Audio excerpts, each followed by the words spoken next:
Good evening, fuckers. We are back with the next Train Simulator Classic request video. Well, this is one that is somewhat overdue. I've been promising or threatening, depending on your point of view, to do this for a little while.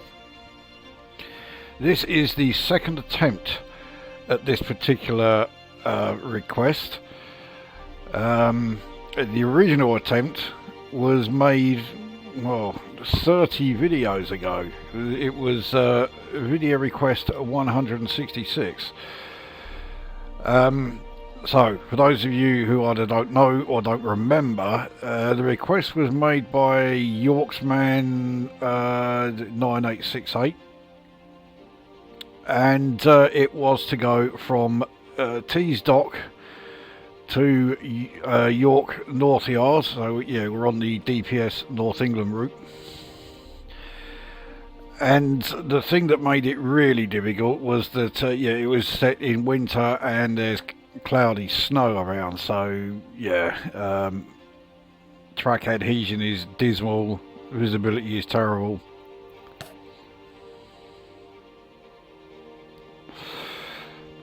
And the train is a Class 66 with 20 fully loaded container flats.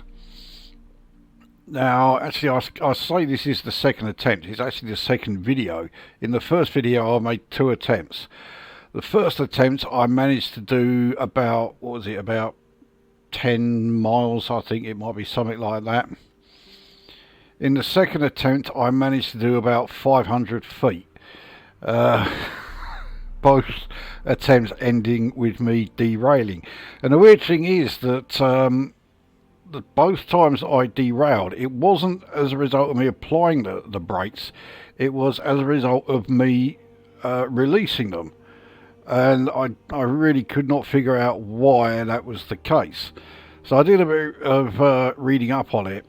And it turns out that the Dovetail Games Class 66 does rather sort of apply the brakes fairly hard, no matter how how much you're trying to ease the brakes on. They do actually get applied pretty hard, and that was as close to finding a an answer as to why this was happening as I got.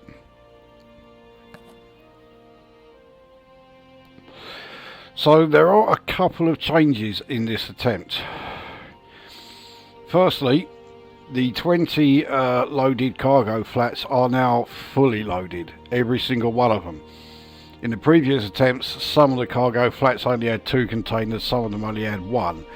With this one, they're all fully loaded, and that way I've got the most weight on the cargo flats themselves, so hopefully they will actually stay, firmly planted on the rails with any luck. The other change, the livery of the 66 has changed. In the first attempt, it was a power haul one. We're now in a GBRf livery one. That's because I'm not using the Dovetail Games 66 for this one. I'm using the Armstrong Powerhouse one. We'll see if this helps. So yeah, that is the setup anyway. Let's see how we do this time.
So just waiting for everything to load up.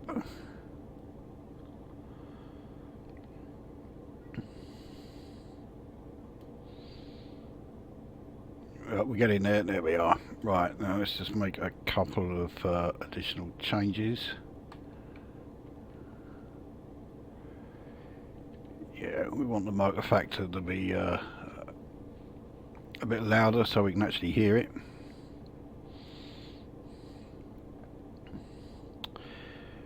Right. Well, we'll start by taking a look out here. So here is our 66. We are in a 66/7. And here are our 20 fully loaded cargo flats, and just as before, even though they have completely changed, they're all very different cargo flats to the previous ones. But yeah, just as before, as we get to the end, we're so far away from the loco that we can't actually hear it.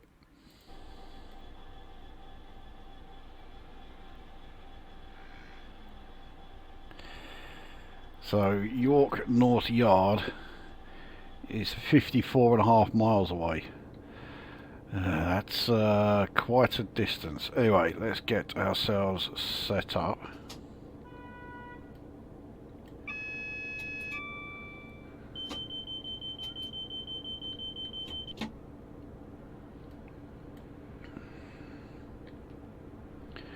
No, I do not want driver vigilance device activated.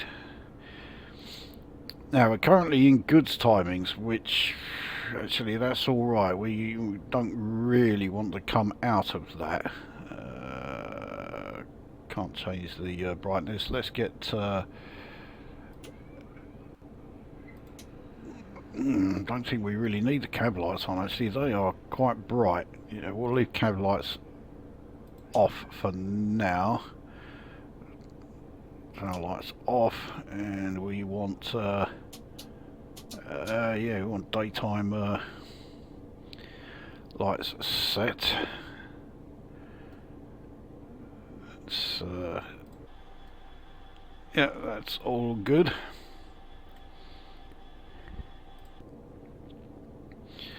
Okay, let's take the brakes off, because with us being in goods timings, they are very slow to come off.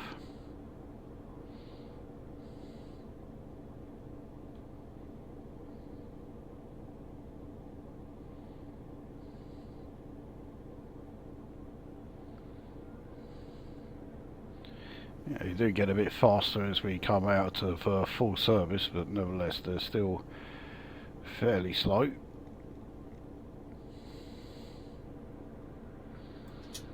There we go. Right. Let's see how we do. So it's 10 mph as we start trying to pull away from here. And of course we have this signal quite close by.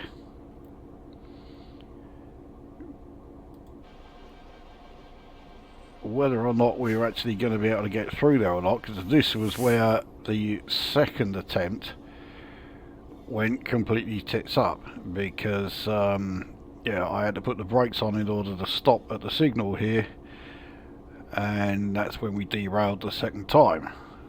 The only reason it didn't happen the first time is because I did not try to stop here. I went through a red light. So really I want to avoid going through red lights. You know, when you're driving a train, it is a good idea to avoid red lights. It might also be a good idea for me to put the windscreen wipers on. Where's the windscreen wiper control? That I think is the that's the sander with all that. Okay, we'll come back to the windscreen wiper in a sec, because we're approaching this signal.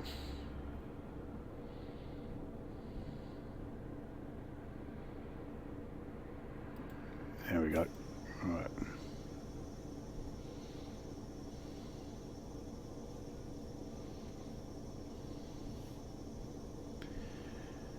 Right, so do we risk trying to stop here?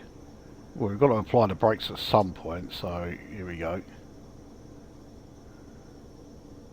Oh, that felt like quite a hefty bump there, but right, we can go through.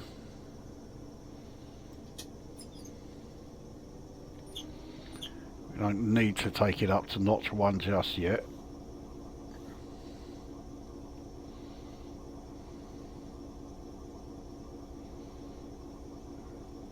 I meant we didn't need to take it up to notch 2 just yet, but yeah, okay, we will take it up to notch 2.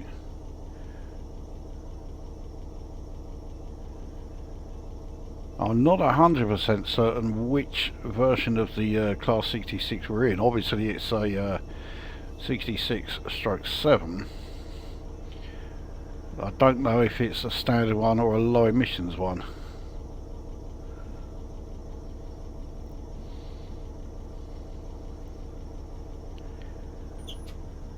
The low emissions one only came along relatively recently. And it wasn't until it was announced that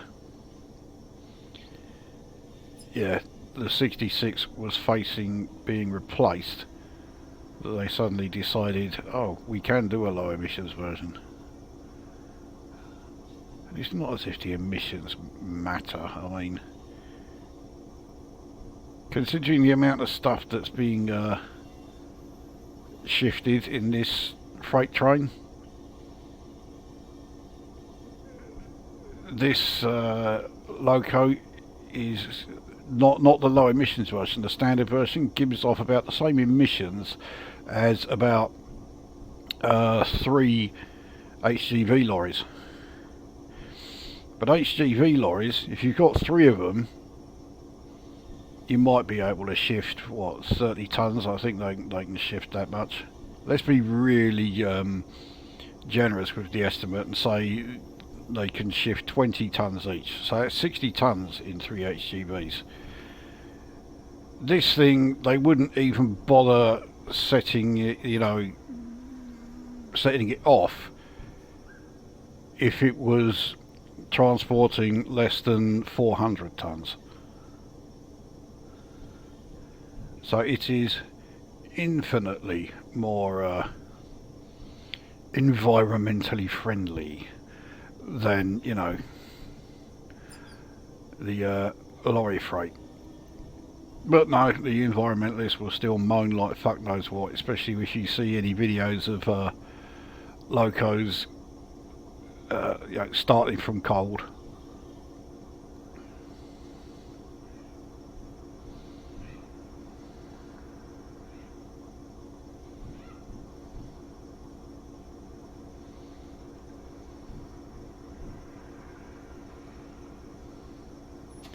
Now, whereas the DTG version of this loco, if I wanted to change the timings of the brakes, I would just press the button here.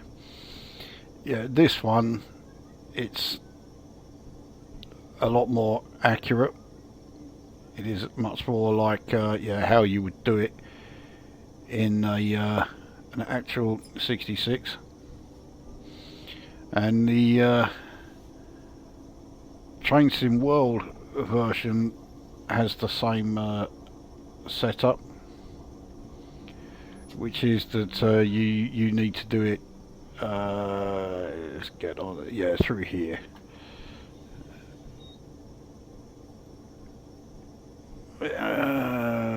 Whereabouts is it? I think it's under maintenance. There you go, and then air brake setup. But yeah, in order to change it, we've got to be motionless, so yeah, it really doesn't matter. We're not going to be doing it right at this very moment. But anyway, that's how you change the brake timings.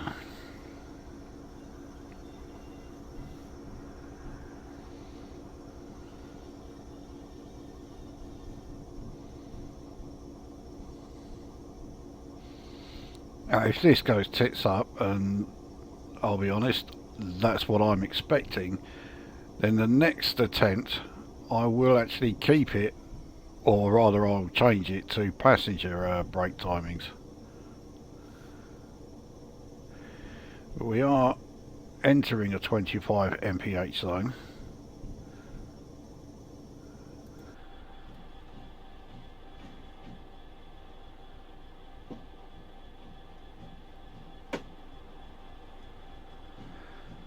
A very familiar 66 engine sound.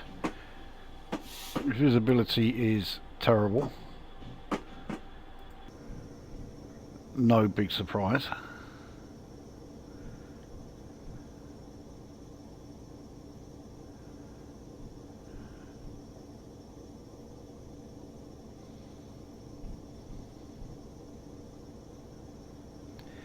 And with this much freight behind us, even though, yeah, max speed 75, I would not go above 60. In fact, I'm not sure we can go above 60 with this much.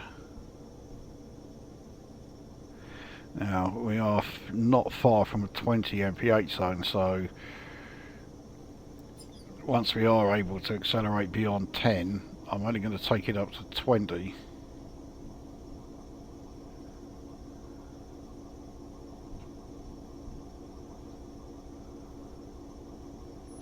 So we are in a 25 zone. Let's go up to 20 then.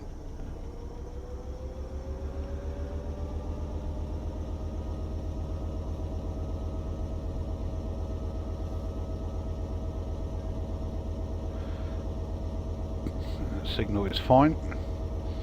I think it is going to divert us over these points. Yep.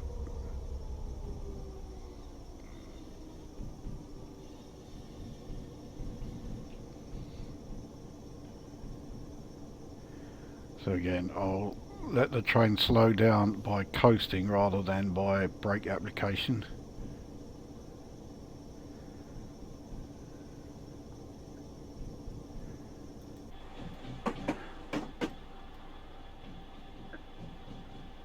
This pipeline here is almost certainly the LPG pipeline from Tees Dock. Technically we are still in Tees Dock, even though we've come out of the sort of main storage area. But yeah, we haven't left the actual Tees Dock depot itself yet.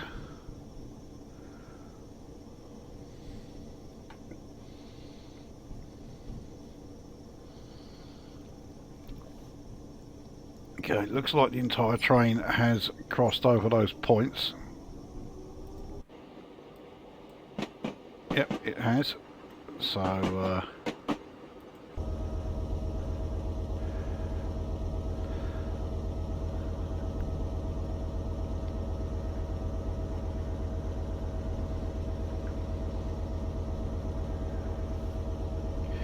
well, we have done a hell of a lot better than we did in attempt 2 of video 1. So we have a 60 mph section coming up. Like I say, 60 is going to be the very top speed I'm going to do on this run.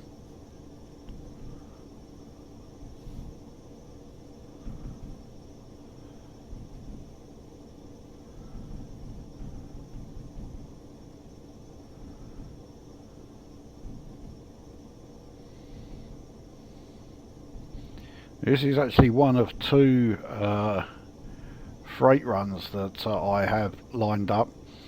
Believe it or not, considering how badly this went at the first attempt, this is actually the easier of the 2. So yeah, the second one, yeah, that is properly difficult.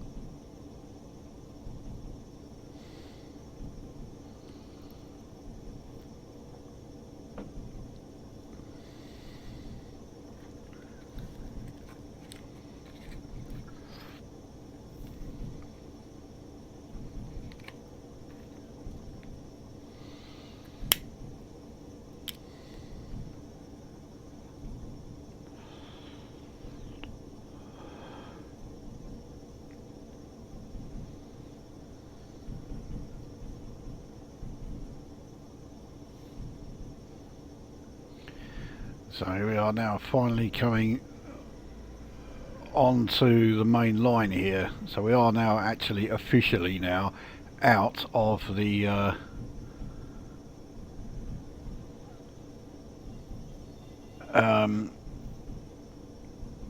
Tees dock.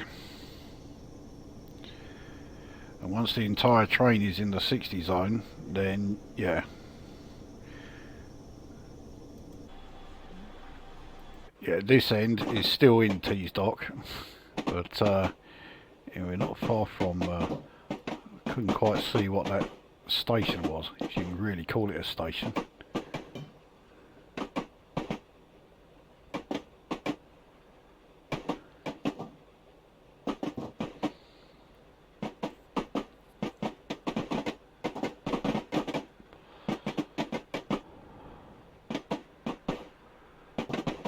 There we are. Right, so the whole train has now left the Tees dock yard.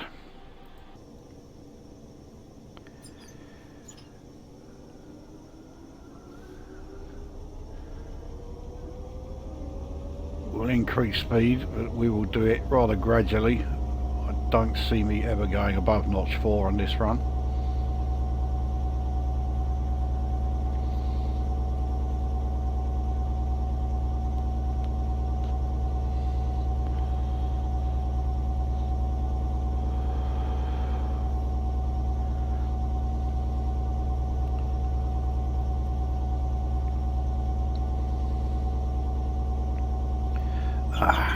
This is where I had the derailment on the first attempt, because I've got to slow down for 15 here, but previously I was doing a downside closer to 60 at this point. I've got to start braking. We've got to bring our speed down.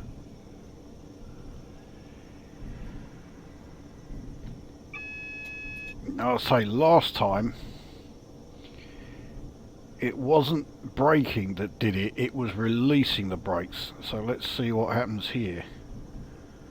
You can also see that, yeah, I did forget to reboot the PC. That's my fault. Right. So what happens now with the brakes released? We've done it again.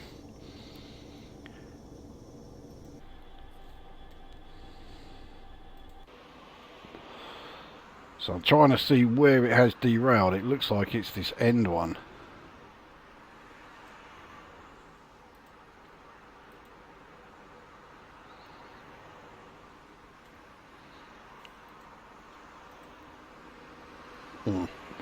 It's this one. Oh yeah.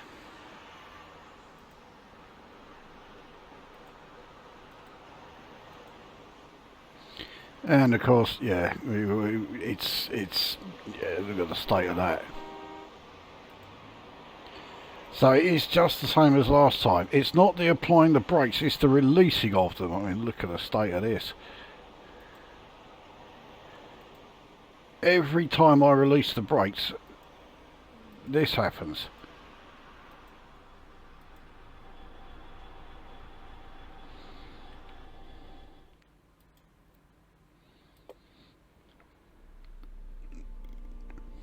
I mean, I don't give a toss about passenger or freight comfort level, but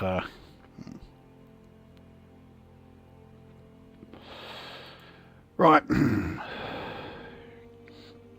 We will make one final attempt.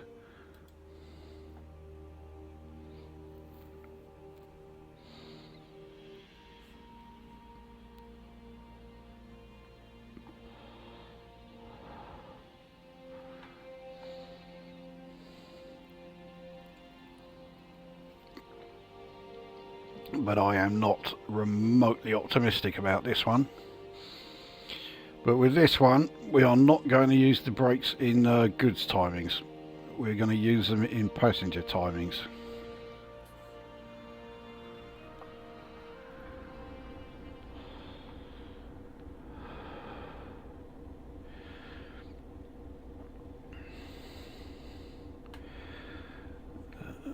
Right, that's so get ourselves set up.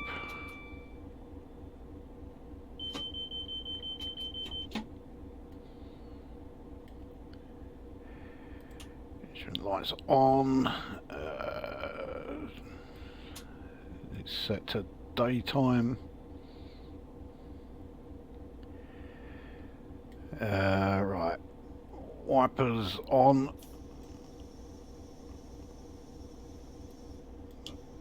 Yeah. No, I don't want you to be. Yeah, that's it. Go. That's it. Right. So next is set up the brakes.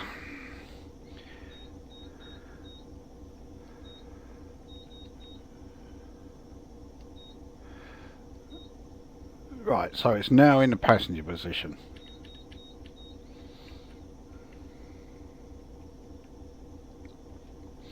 There we go, passenger lights are lit. Now I really do not think this is a particularly good idea, but it is something different that I can do. Alright, so we are all set.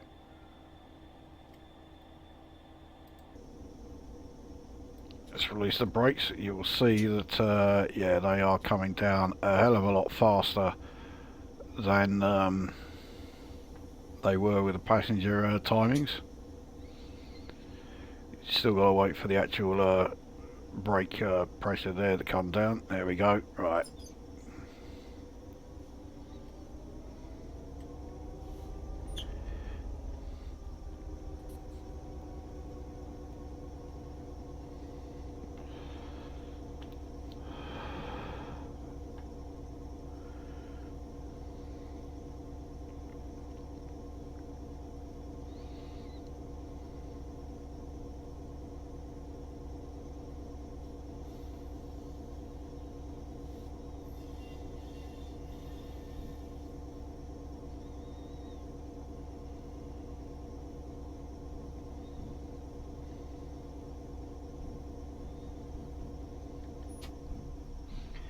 Well, so far this has been pretty much a carbon copy of the first video, which means that this time we're not even going to make it yeah, out of siding one here.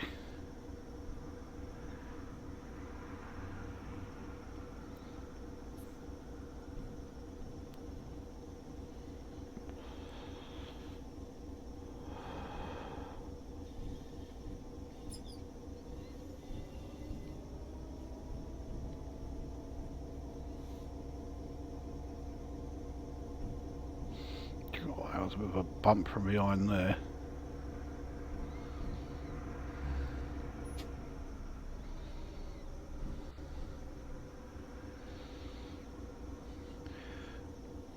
Yeah, I'm not going to stop this time. We'll get through. So at least this way I'll do better in the second attempt in this video than I did in the second attempt of the first video. It really doesn't mean a great deal, but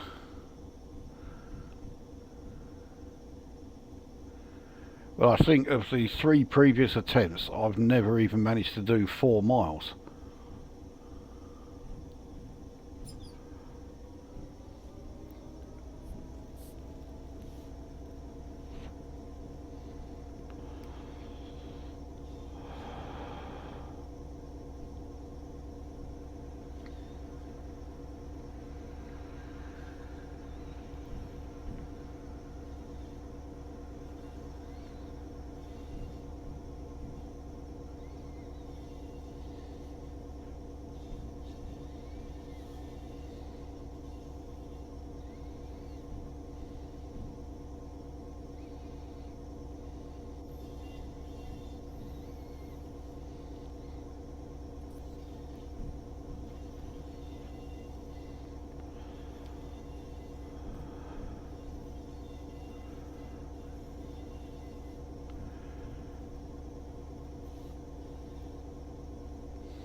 And this is the worst part about doing this run, is that for so much of it we're just crawling along at 10 mph.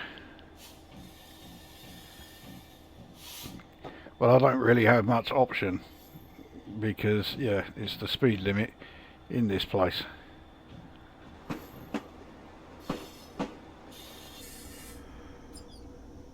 So even if the weather was really good, but to be honest, if the weather was really good, I wouldn't be driving this that much differently, which is almost certainly why I am constantly doing this wrong.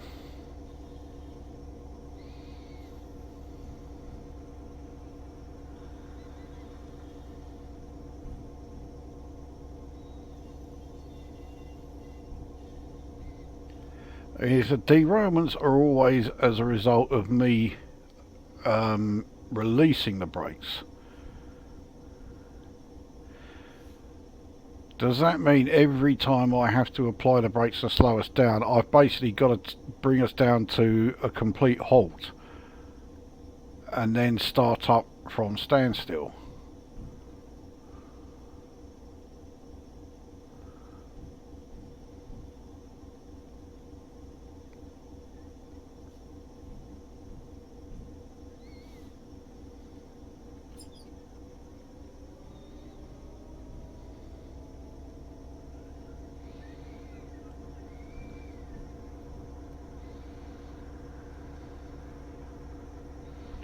I can't imagine it being a particularly interesting thing to watch, but I might have to give that a try.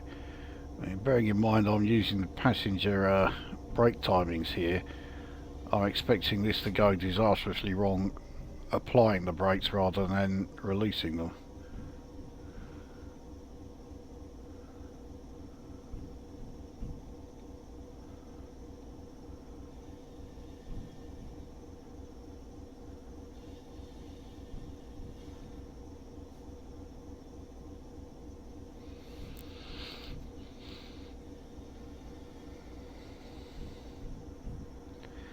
So anyway, we're now exiting the actual main yard. We're onto the exit line.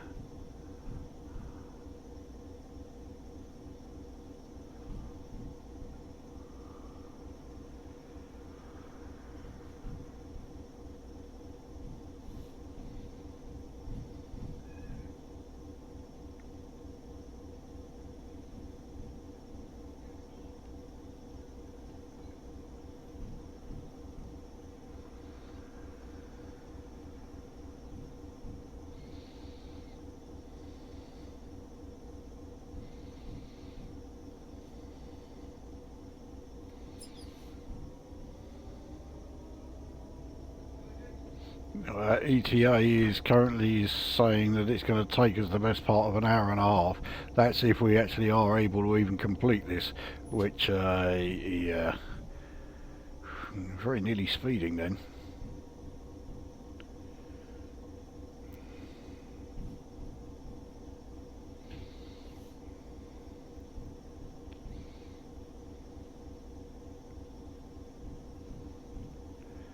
I'm also thinking, even though we are entering a 25 zone, which of course we can't really sort of like speed up to very much, I may need to only take it up to 15.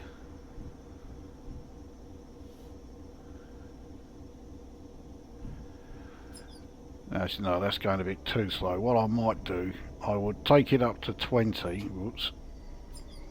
Started speeding up a bit too soon there. But yeah, if I take it up to 20 and then let it let it lose speed from coasting.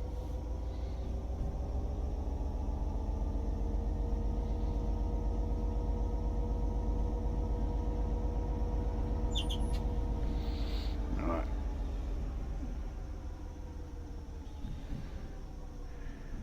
So while we are crossing the points there.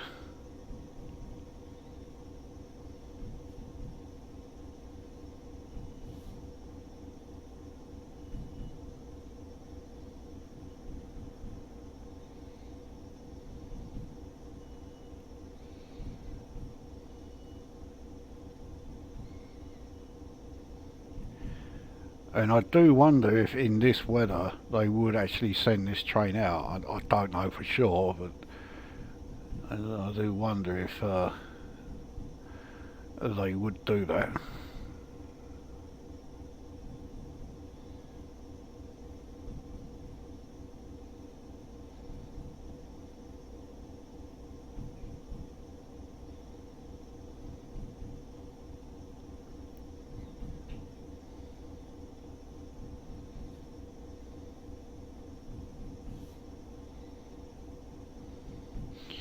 So we are in the 25 zone again. Let's take it up to 20.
I'm not even sure here all this applying the throttle and then easing off is a particularly good idea either, because that would have all of the wagons here sort of bumping into each other, getting that sort of concertina effect.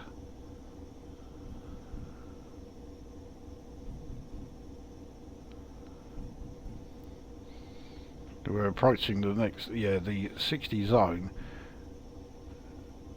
And as much as I would want to treat it as a 60 zone, or at least close to it, I don't think I'm going to be able to.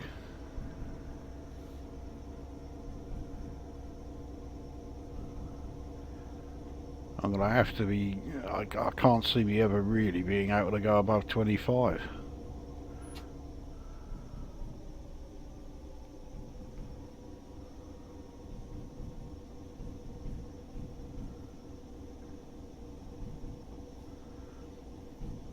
So we made it past that station. I still don't know what that station is, but we've made it past there again. So we are now joining the actual main line. We are actually leaving the Tees dock again.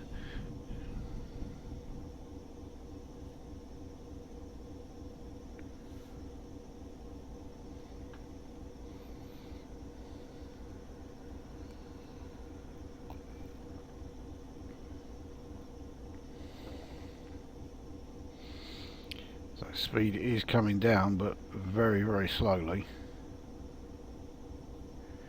In fact, I wonder if that's from the freight sort of bumping us. Our speed is actually going up.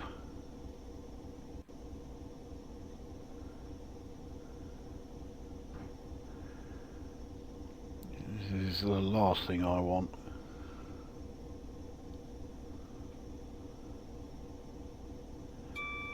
Maybe this is why I keep derailing. I mean, we're on a 1 in 346 downhill.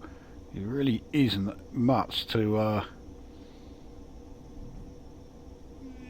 have us increasing speed. I'm amazed that it is having that effect on us. But I can't really rule out anything as far as what's causing us to derail, whether it is this downhill gradient where we are gaining speed, or if it's the fact that I'm braking on a curve, or albeit a very, very slight one, Or is it the timings that I was using with the brakes? I have no idea.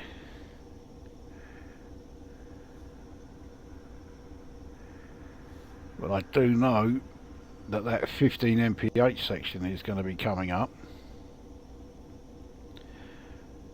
And I am going to have to brake for it because we're gaining speed despite the fact that the engines are idle.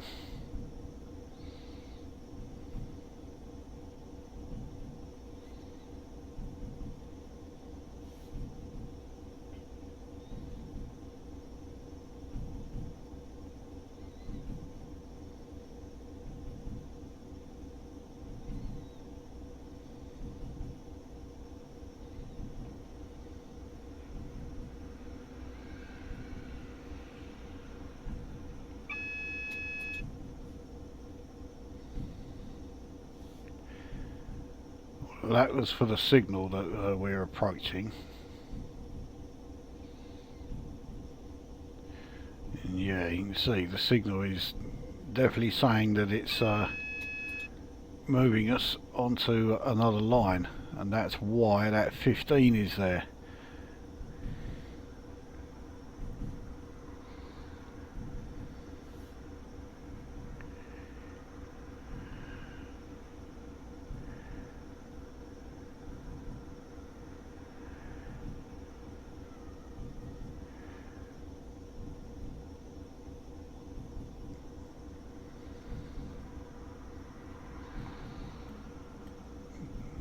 Signal up ahead that's red, but I think we are moving rails before then. Well, I've got no option. I've got to apply the brakes.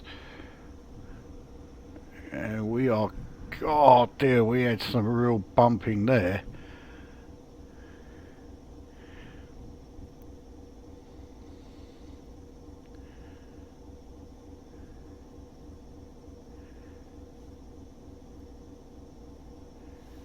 Right. Now let's see what happens with the brakes off.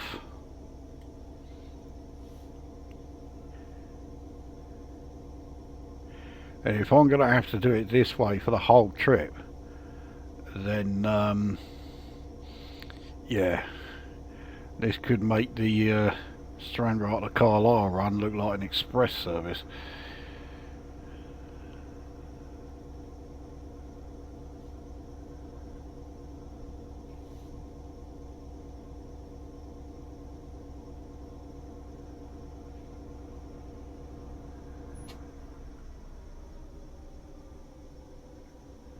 So we're not gaining speed here, in fact we are losing it.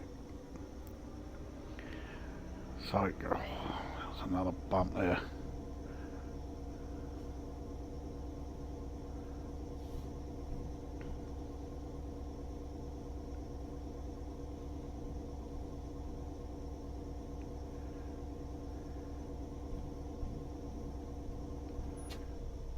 There you are, we're in the 15 zone.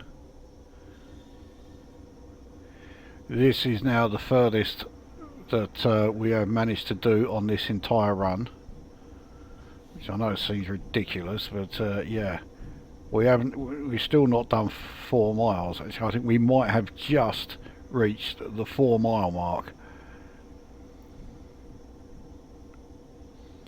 So it's moving us on to the slow lines, which makes perfect sense.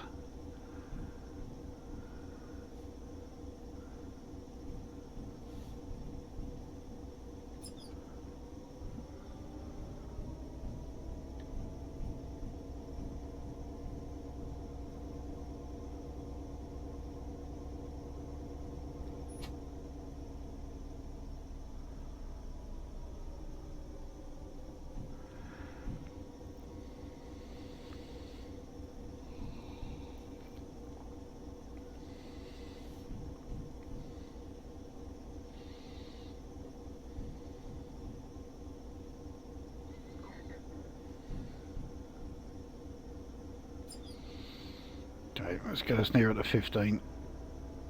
Right, let's get us to 15. Oh, some more bumping there. Those bumps really do put me on edge.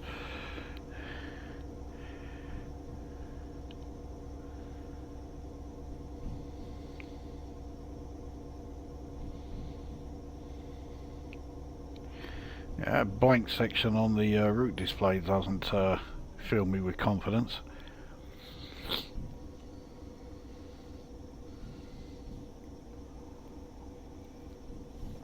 So we're now in a 20 zone.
So it looks like we are on the Middlesbrough goods line, which yeah, is very much the line we want to be on. We really don't want it putting us on the fast passenger line. And this is something that I really do like about this route. I know a few people are not keen on it because it's doesn't have a lot of, you know, the assets along the side of the route, and it does look a bit sort of like empty and a bit plain. I totally get their justification for it, so that it improves frames per second and things like that, especially when you consider the size of the area that this route DLC is covering.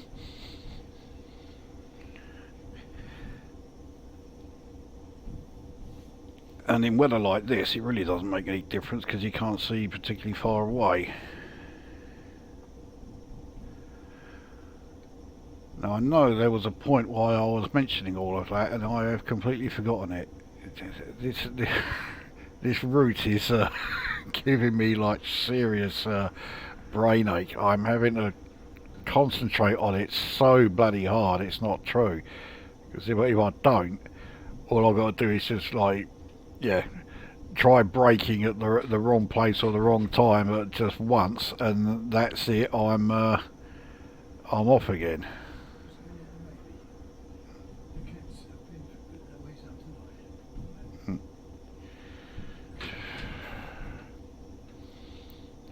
I mean, to be honest, I didn't tell him that I was recording this and not to interrupt, because every time I tell him that, he still does it anyway, so...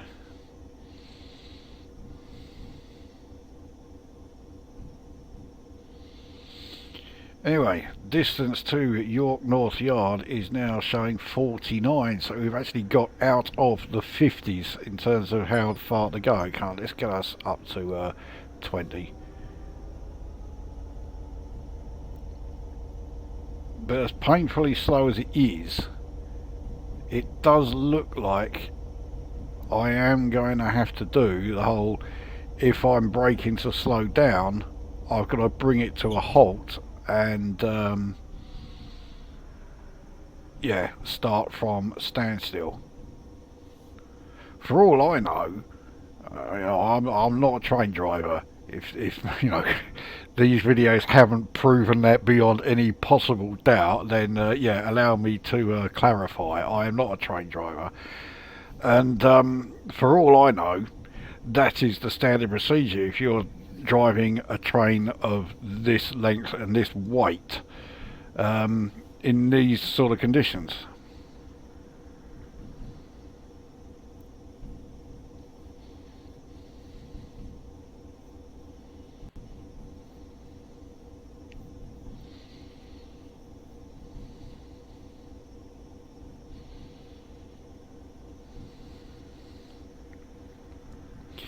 It is getting a bit gloomy and overcast here as well.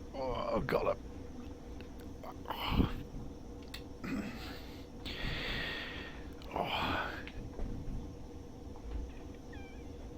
getting up out of that bloody chair when we're now on to day 5 of near constant pissing down with rain here.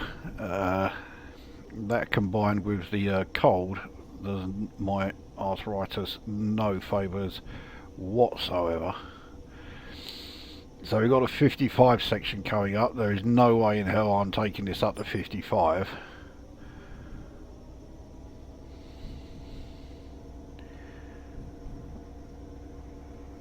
25 is probably the fastest I'm going to do. So, you know, if you're one of those who likes your really fast intercity runs, which I am, but not just those. But yeah, if that's what you're hoping to see in all of these videos, then it ain't happening in this one.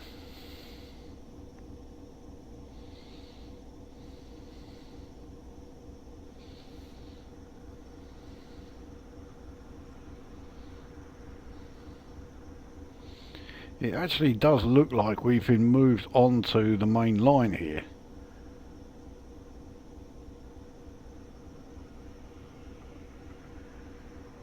Yeah, it's up main.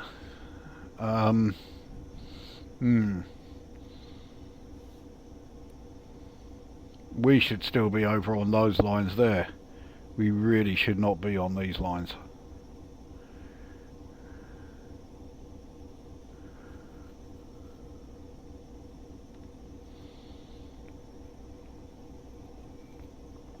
So we're now on a 45 stretch.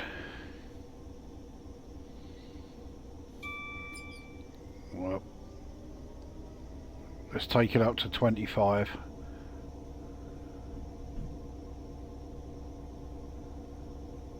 Now in the first attempt when I derailed, the ETA was I think just after 11.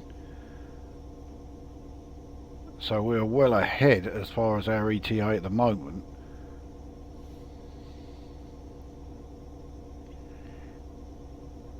Doesn't really mean a great deal, but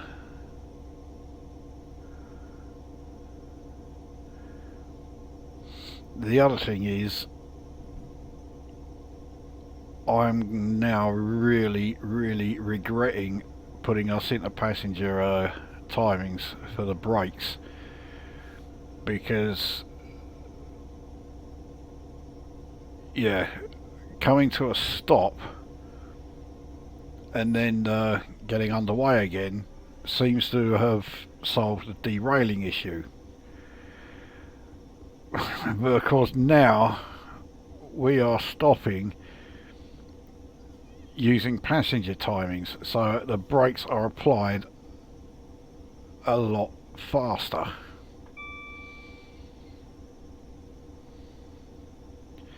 So I think if we come up to another section where I need to stop because we've got to reduce our speed, I'm going to change the timings back to goods. I have no idea when that is going to be.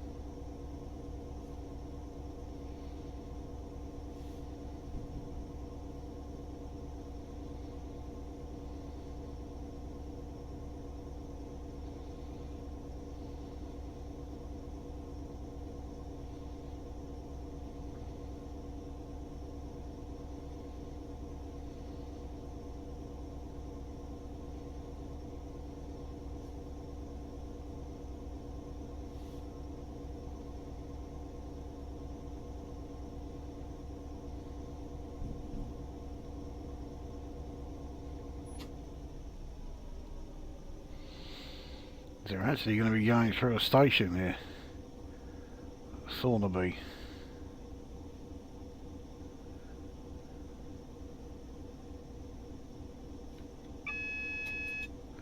Don't need to worry about that. That's for us to slow down to 35. We're nowhere near that speed.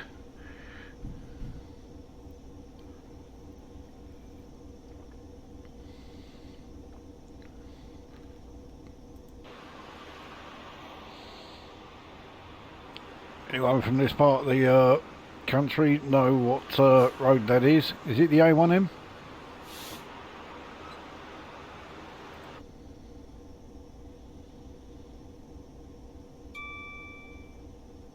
No, I'm not sure it is.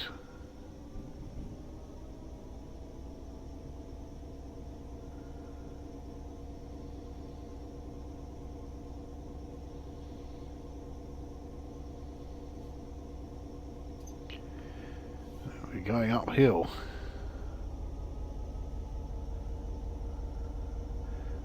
Oh, Jesus Christ. Oh, this is doing my nerves in this.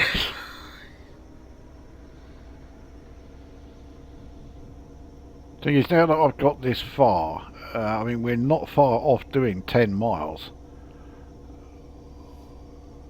I'm absolutely determined to try and get this done.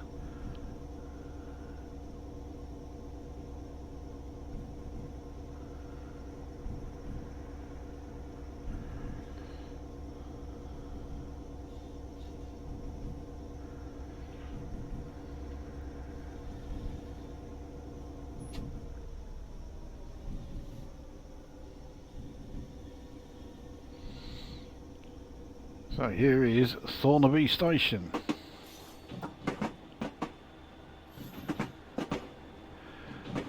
I mean, to be honest, a lot of the time when I see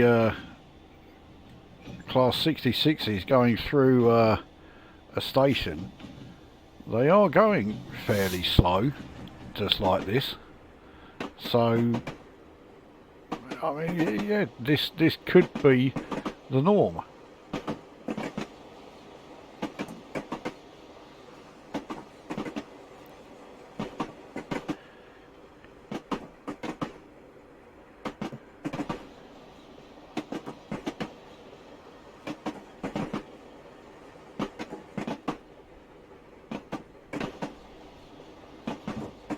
And when you see this lot all bloody following along behind me, it's no wonder I'm having so much trouble shifting this thing. And this is only 20. If this was decent weather, there'd be sort of between 30, 35 of those things behind us.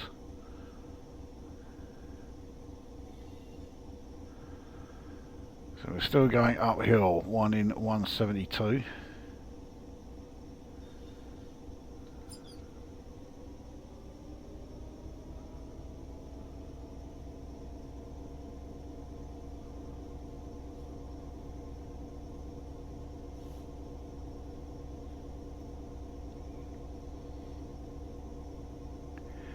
We are still losing speed. We're losing it at a much slower rate now.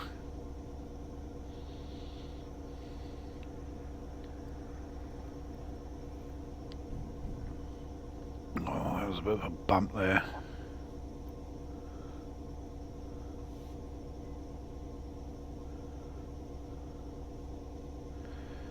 Could do with the line straightening a bit, so that I'd feel a lot easier about trying to accelerate on this uphill gradient. Well, let's try it now we're in the tunnel. So the line adhesion is better, or the rail adhesion I should say is better. We'll try and get ourselves back up to 25 again.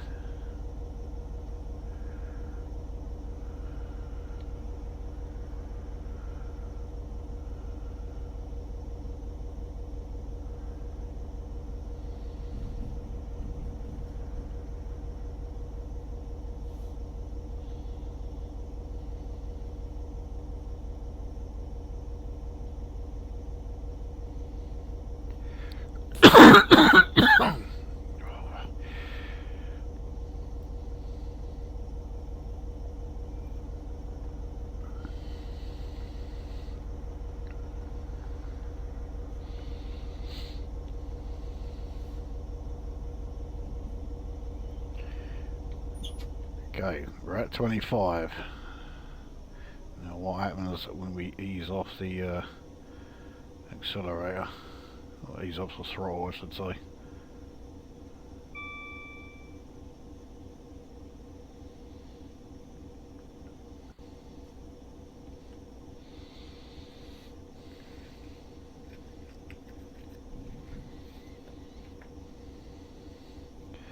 Well, still going okay.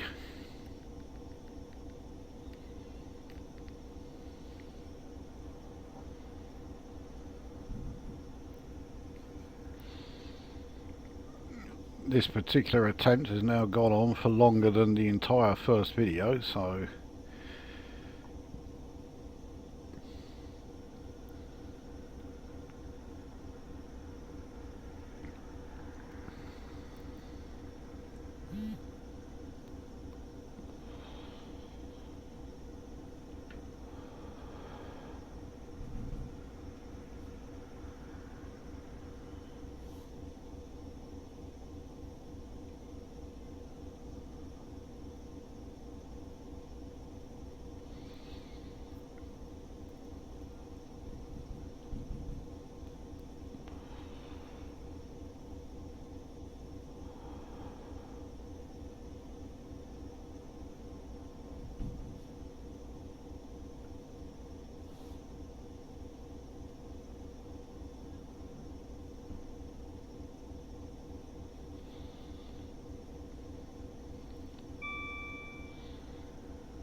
well, we're on the main line again here, but we've got no alternative.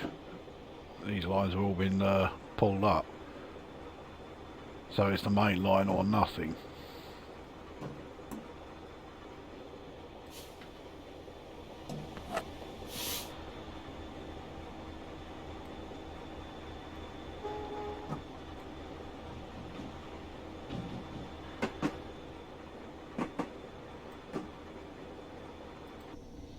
We've got another station coming up. And get ourselves back up to 25. Eagles Cliff, okay. Well, I've been through there a few times on either this route or the Weardale and Teesdale route.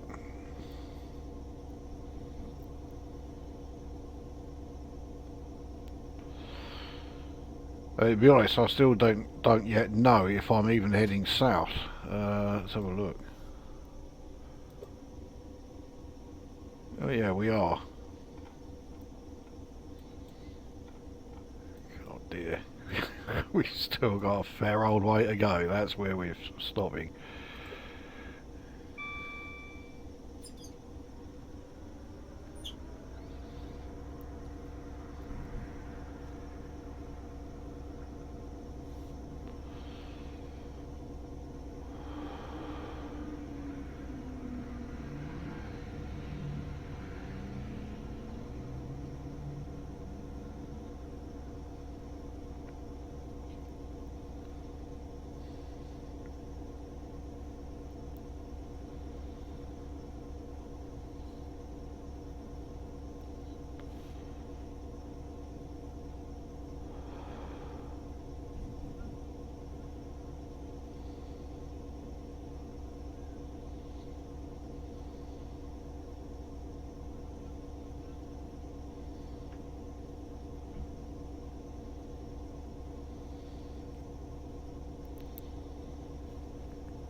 So here is Eagles Cliff Station. What little we can see of it in this weather.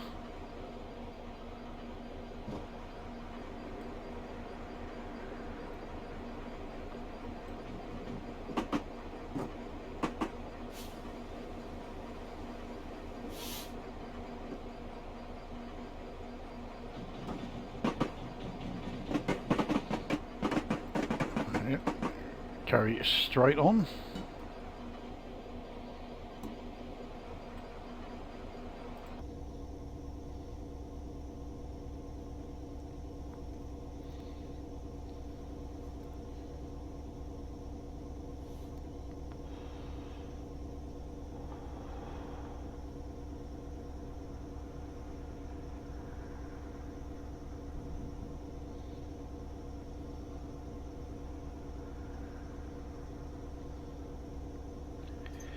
Trying to get us back up to 25.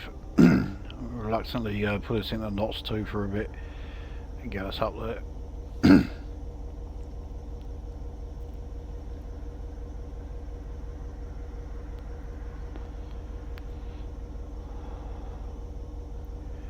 Certainly not going to be going anywhere near 70.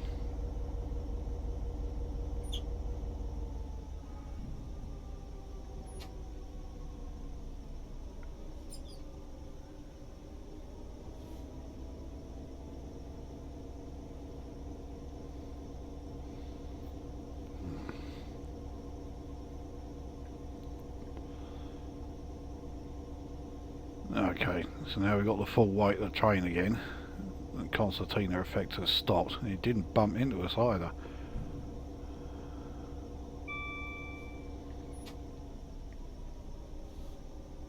Oh, we're going downhill, speed's going up. This is not what I want to see. Because if I put the brakes on, I've got to bring us to a halt again.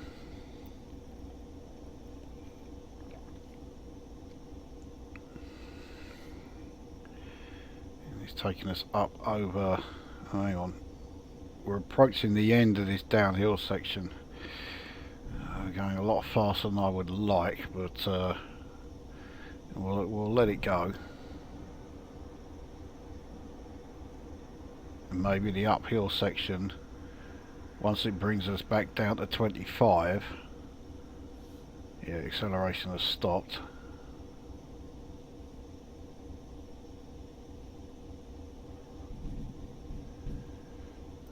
Looks like we're on, yeah, on a viaduct of some kind over whatever that river is. I've no idea which one it is.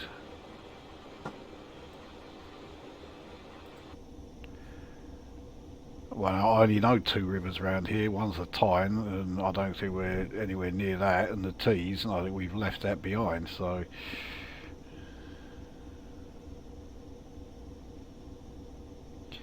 This is a long old viaduct we're on here.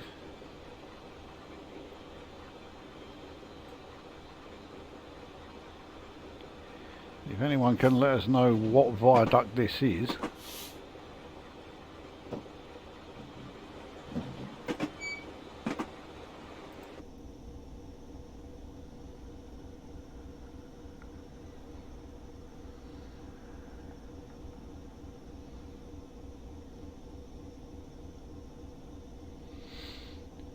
So, Yarm Station coming up.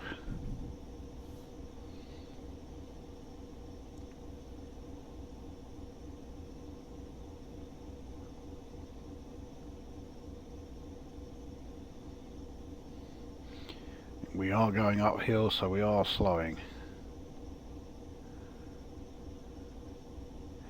That 30 didn't actually seem too bad. Alright, let's try and keep us at 30.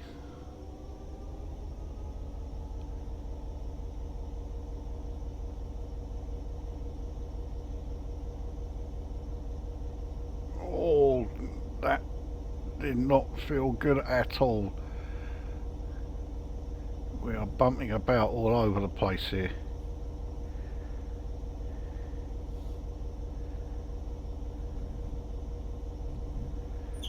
take it down to notch 1.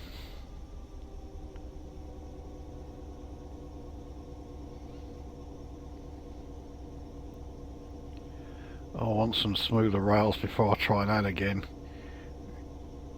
There we go. That's oh, alright.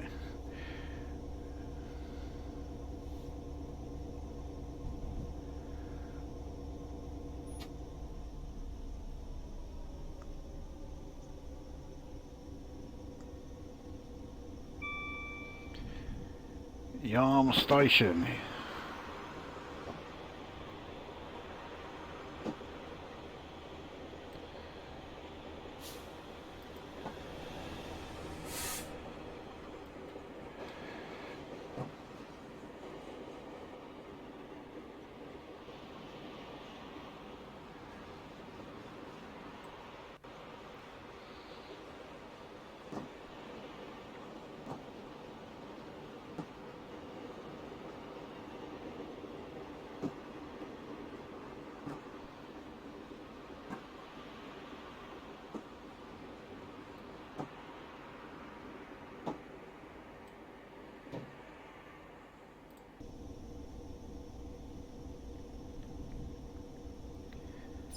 So back down to 25 again.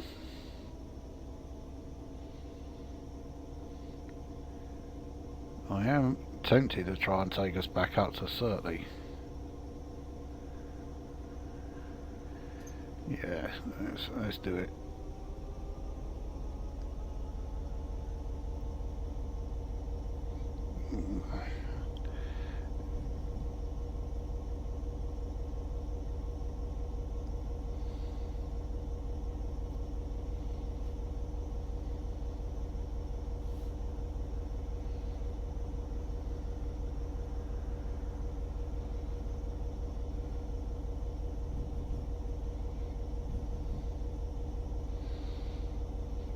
This would be so much easier if this was aggregate hoppers we were shifting, not these bloody great container flats.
Speed drops off really fast when we put it into idle. Let's try and reduce the rate at which the speed drops, keeping it in notch 1.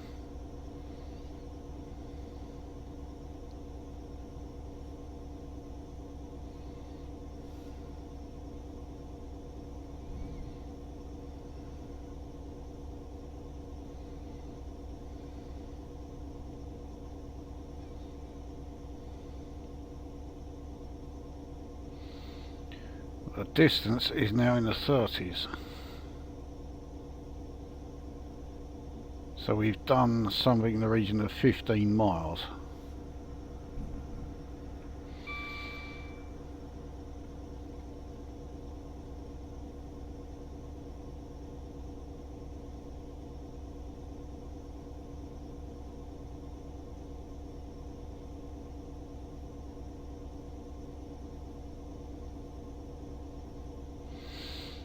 According to the ETA, we've got less than an hour till we're at the yeah, York North Yard.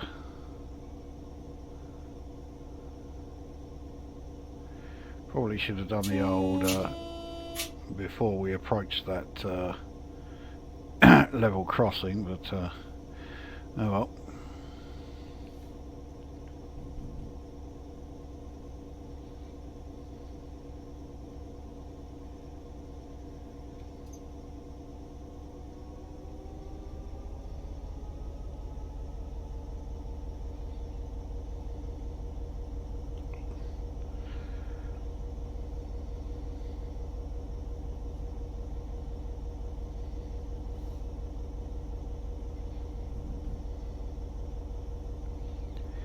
This is probably rather like the recent vid that I did in the Class 60. I'm probably being like ridiculously over cautious, but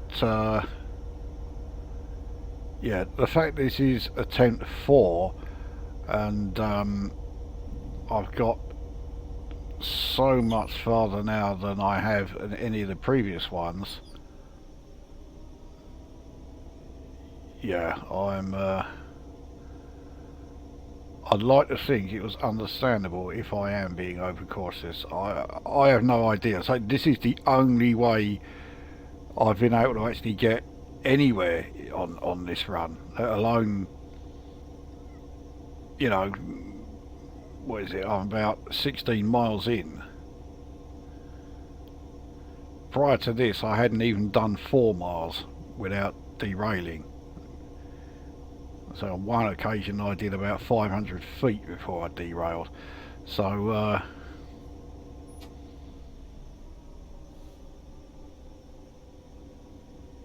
yeah, I'd like to think that my caution is entirely justified. I do still want to change my brake timings back to goods as well, but for the moment anyway, I've not really needed to apply them, not since we left T's dock itself. I can't believe that is well, 17 miles behind us.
This is a bumpy part here.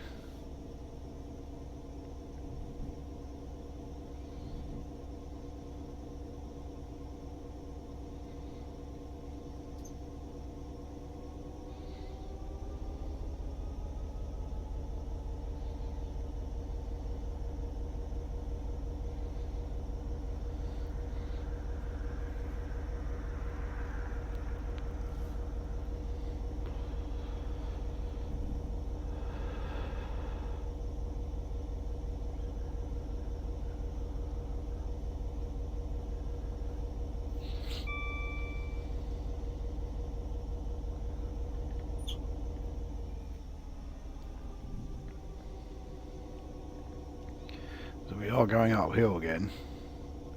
1 in 270. That's okay, as long as we don't have any sort of gradients that are anything like those on the Taunton and Plymouth section. Actually, I'd forgotten all about that. Yeah, if we get anything like that, we got real problems.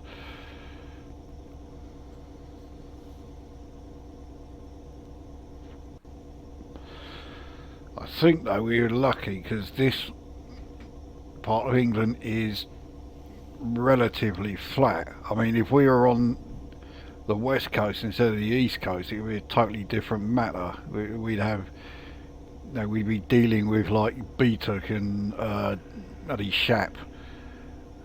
I don't think we've got anything like that here.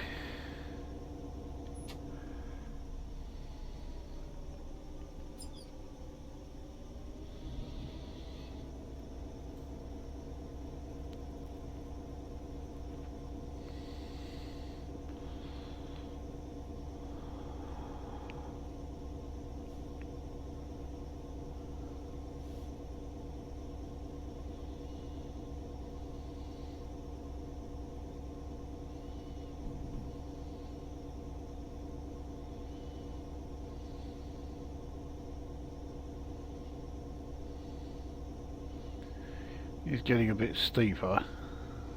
Not by much, it's still 1 in 230.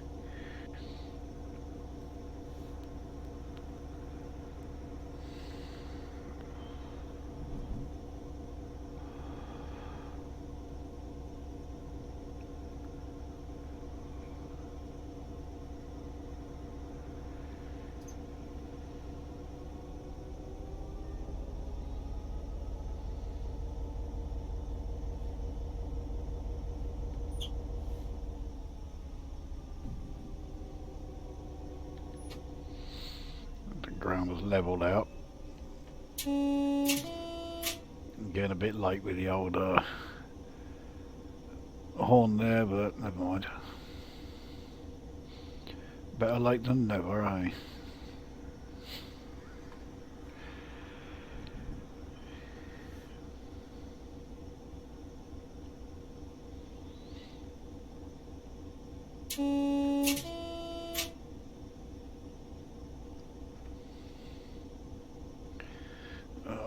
We're going downhill again, and we are picking up speed again.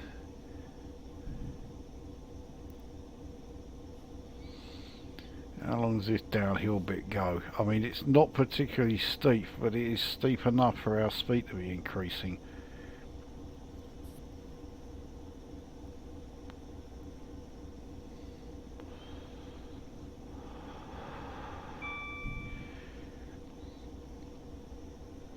Now that we are doing 33, I would much rather be dealing with going uphill and having to try and get my speed back up again than face the prospect of having to brake, because that's when the derailment comes along. Unless, yeah, I bring it to a complete halt.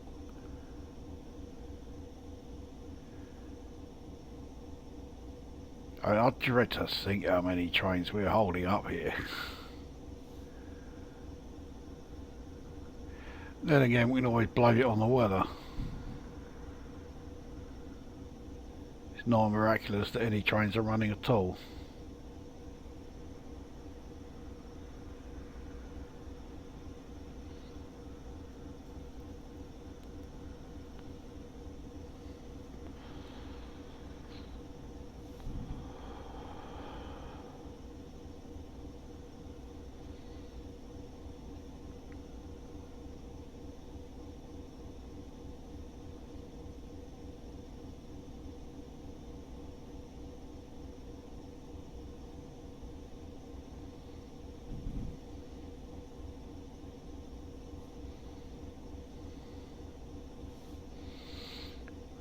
doing over 35 now.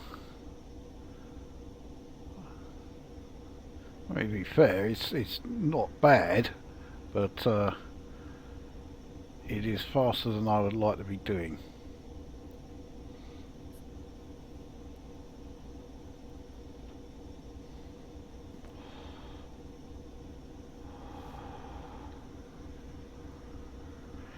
I mean, our ETA is going up and up and up. To be honest, I don't give a toss about that. I'm just checking it to see how long it's expected to be before we actually get there. So we're looking at about 45 minutes, which is fine, except I don't mind admitting I am dying for a piss right now. So I've got to cross my legs for 3/4 of an hour at least.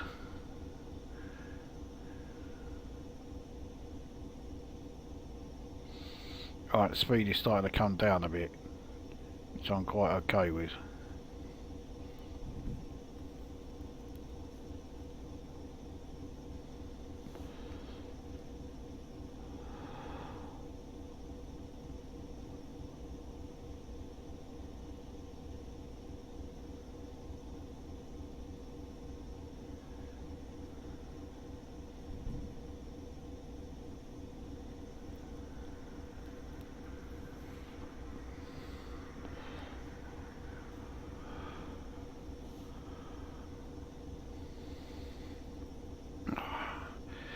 Right, you know what's coming up.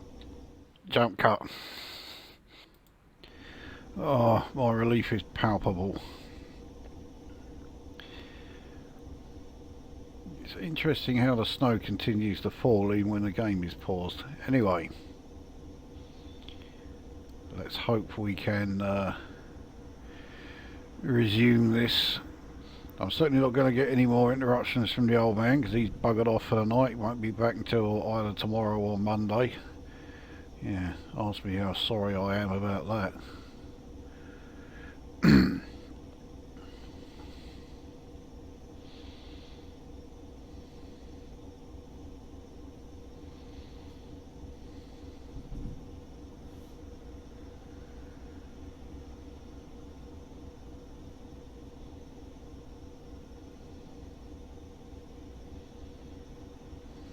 Oh, we're picking up speed again.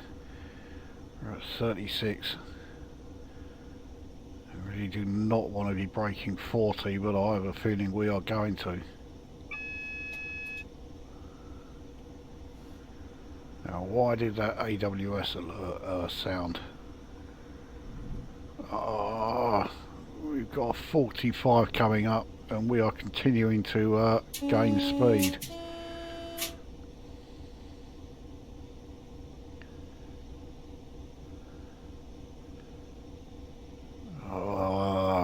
What do I do? What do I do? Well, we've got 6 mph to play with, but this downhill section is not easing off. I do not want to be doing 40. But if I start braking, I've got to bring it down to a complete halt. And I don't really want to be doing that on a curve.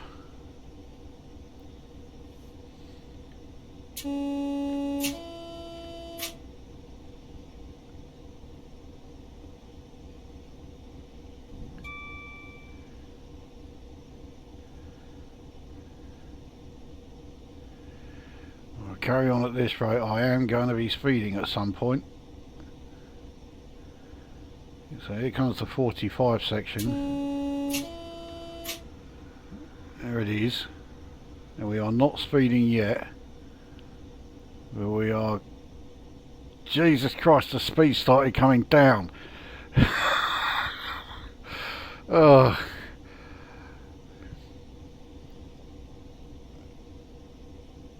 Right, keep going down. No, not up. It's sort of hovering around. Oh, it's going up again.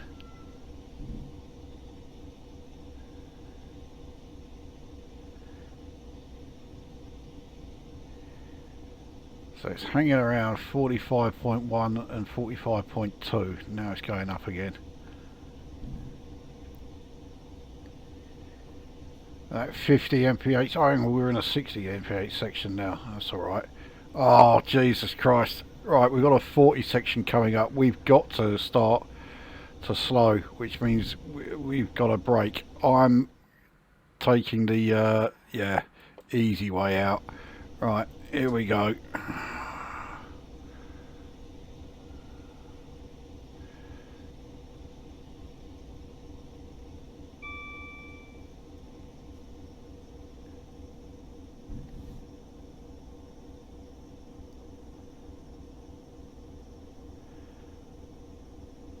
How the hell have we done this?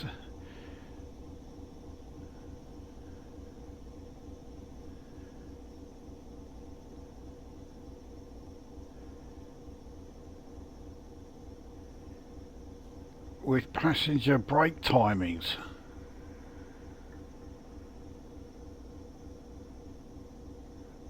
And everything's alright. Okay, I'm not going to change it to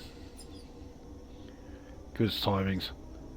If those worked like that, because we're now in the 20s as far as the distance.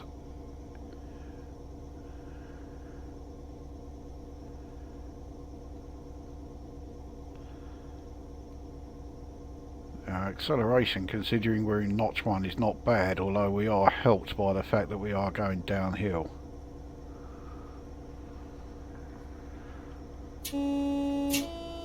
Probably a bit late to notify them, but we've still done it, so...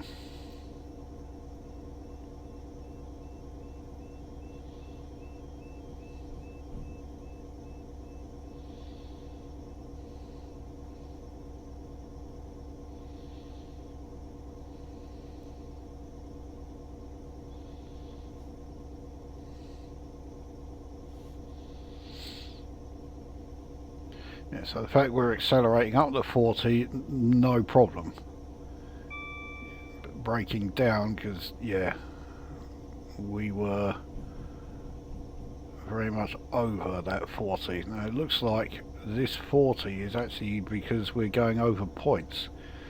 Seems unlikely. I can't imagine points change being okay at 40 mph.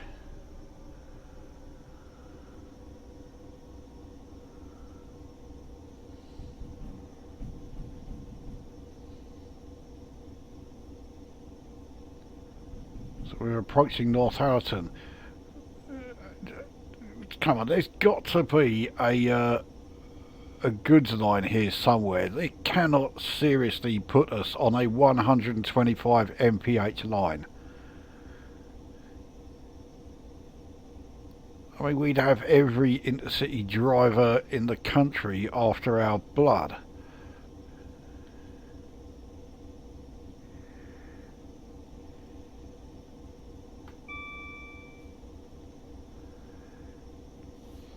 A 1 in 100 uphill gradient here.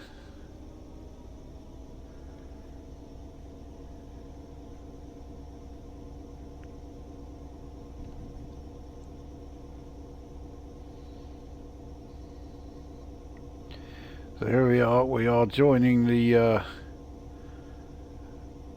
East Coast Main Line.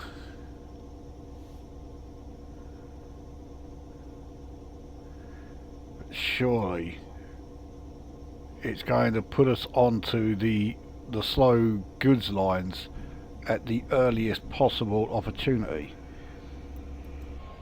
So here is Northallerton Station.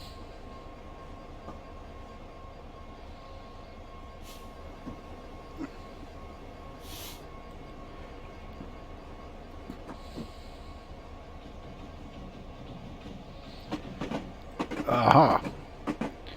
That signal is showing that it is diverting us. So it's got to get us off this line.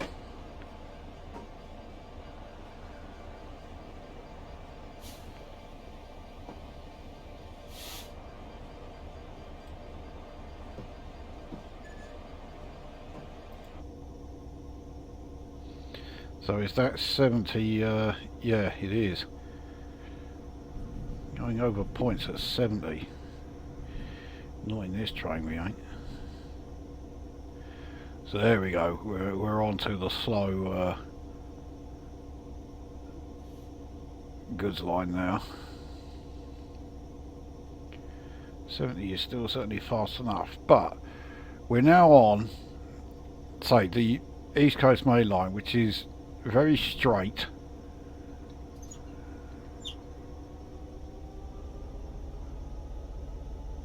And yeah, up this end, not a huge amount of gradients.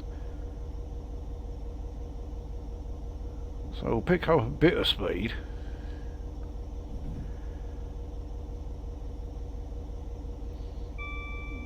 I'm going to take us up to 40.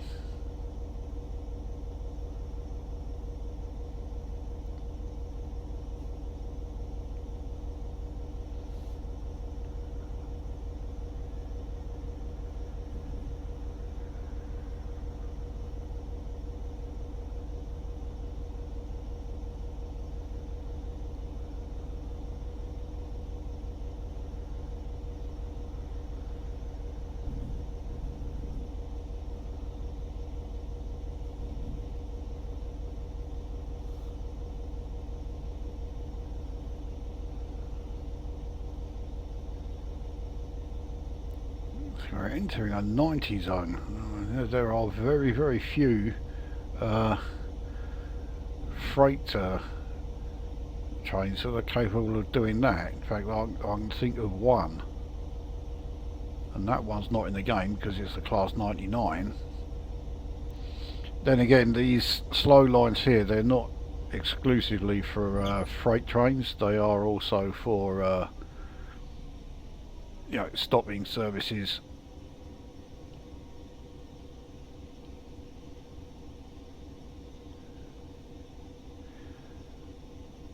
So, you know, yeah, things like, see, I'm not sure what emus would have run up here. 321s, maybe 365s.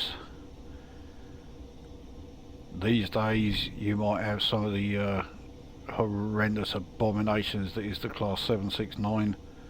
I dearly hope that's not the case, though, if you do live around here. Oh, 323s. I think, yeah, you got a few of them running around here as well, so.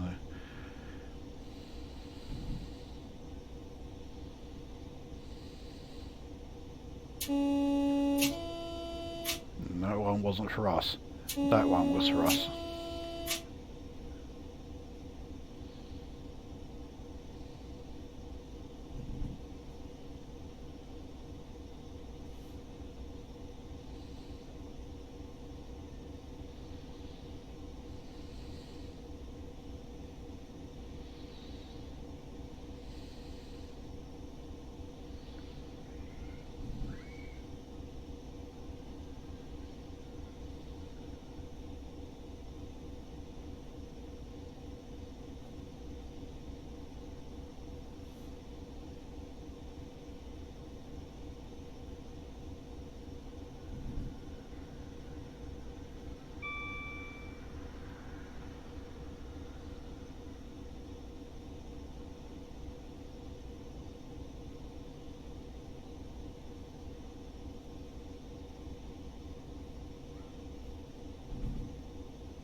Can't turn up the brightness on the instrument lights. Not that I really need to, but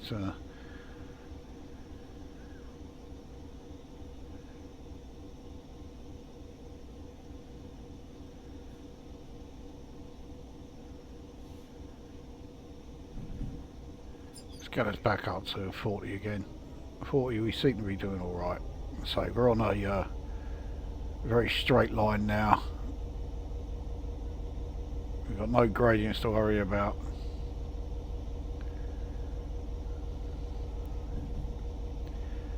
even take us up to 45.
I did say I was going to take us up to 45 and we've gone beyond that, but yeah, we're okay.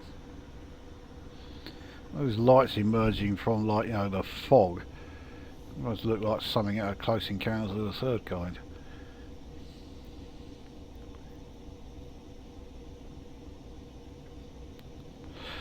There's an underappreciated film if ever there was one. A great film, Close Encounters, but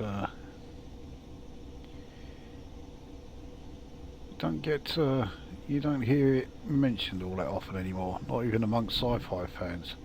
Although you've got to see the original cut, the special edition, no.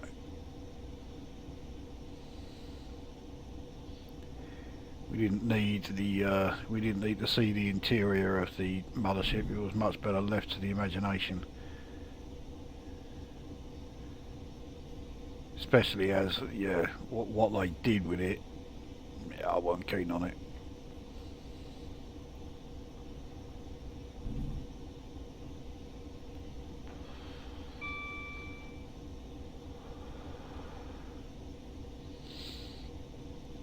Speaking of, well, very tenuous link, let's say that, yeah, stuff you watch for entertainment value. There was something I said in one of my videos somewhat recently. Believe it or not, it's not difficult for me to completely lose track of what I said in what video when you churn them out like I do. Yeah, that invoked quite fierce debate, shall we say, from within private messages. I don't know why so many people felt compelled to say it in private, but they didn't take too kindly to me describing Blackadder as one of the most overrated comedy programs of all time. In fact, I only got one person agreeing with me, and they actually did that in public on the comment in the video there. It was Nicky Boom. But I was asked, yeah, what is my problem with Blackadder? Well, I can tell you my problem quite easily. It's that, okay, not the first series. The first series was rather different.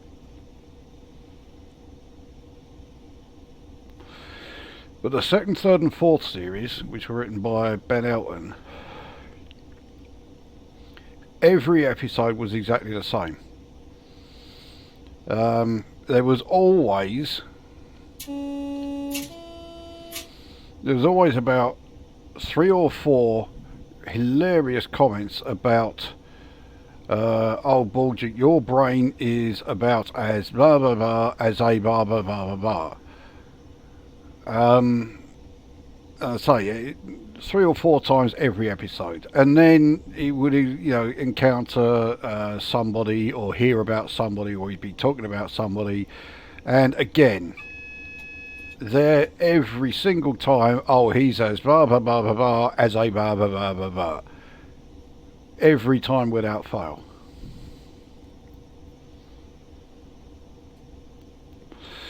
And it does get staggeringly repetitive and less funny every single time he uses it. And considering how often he uses it, it becomes less funny rather rapidly. So we have a 40 mph limit, which is fine. We are below that as we approach Thirsk station.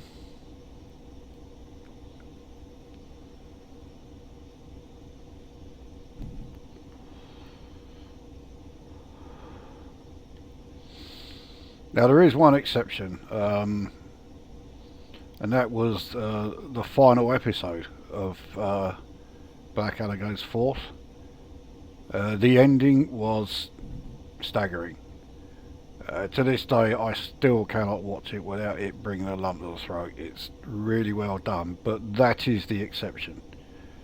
Every other episode, well, let's face it, every other episode of Blackadder is blah blah blah blah blah as a blah blah blah blah blah, as Ben Elton would say.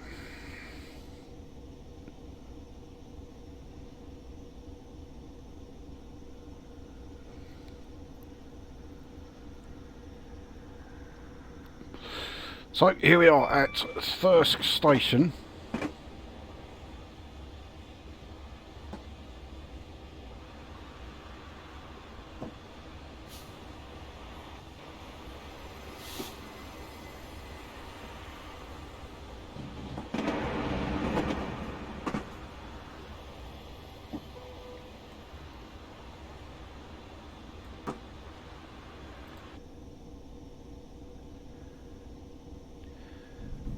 So it's keeping us on the slow line.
So distance is now in the teens. We've really got through this. I'm feeling, well, I was going to say I'm feeling fairly confident. No, I'm not. But I'm feeling a lot more confident than I was when, yeah, the third attempt went exactly the same way as all the previous ones.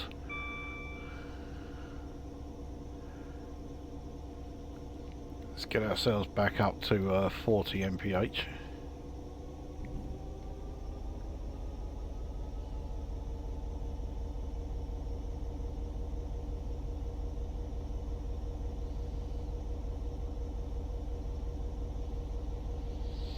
I'm trying to think if there are any more stations between here and York.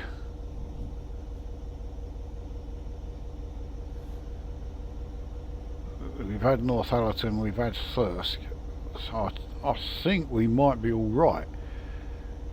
It is now just basically a case of let's keep going and Yeah, see if we can do it. According to the ETA, we have less than half an hour.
Through a neutral section. There's no effect on us, obviously. In our diesel electric. Which reminds me, something else I was meant to cover actually while I was in this. If you've seen any of my previous videos when I've been in the class 66, you may well remember me talking about the development of the 66 and how it came about and how it basically just completely like took over the entire sort of like freight transportation of the British Railways network. But the interesting thing is, say the 66 came along after the 59. Now if you look at the two of them together, they look identical because yeah, as far as outward appearances go, they are identical. But obviously one of them is more powerful than the other. But it's not the one you would think. In fact, the 59 is more powerful than the 66, which I really was not expecting. There's not a lot in it. I mean, the 59 is more powerful by 100 horsepower, and when you're talking about the the horsepower that these things generate, which is in excess of 3,000, an extra 100 horsepower is not going to make much difference. And it's the same with things like the braking force and top speed. Again, the 59 is the superior one. So you do wonder, if that's the case, why is the 66 the one that is, that rules the UK rail freight industry? Well, there's one big reason, and it is the reason that always crops up whenever it's whenever it comes to privatised companies, which thankfully is coming to an end, but nevertheless it's not happening soon enough. And it is, of course, cost. The 66 is cheaper, and it is significantly more economical. I mean, it still drinks fuel like, a tramp drinks special brew, but it is more economical fuel-wise than the 59, largely because the Class 59 has a big old V16 engine. A Class 66 has to make do with a V12. Now, in terms of the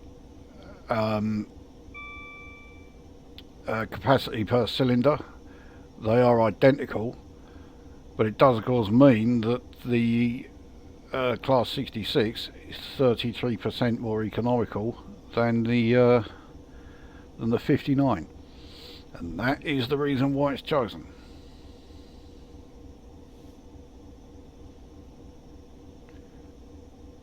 It does also make me wonder why, when Armstrong Powerhouse brought out this enhancement pack for the 66, and there's no denying it, there's no getting away from it, they did a fantastic job of it. It is really, really good.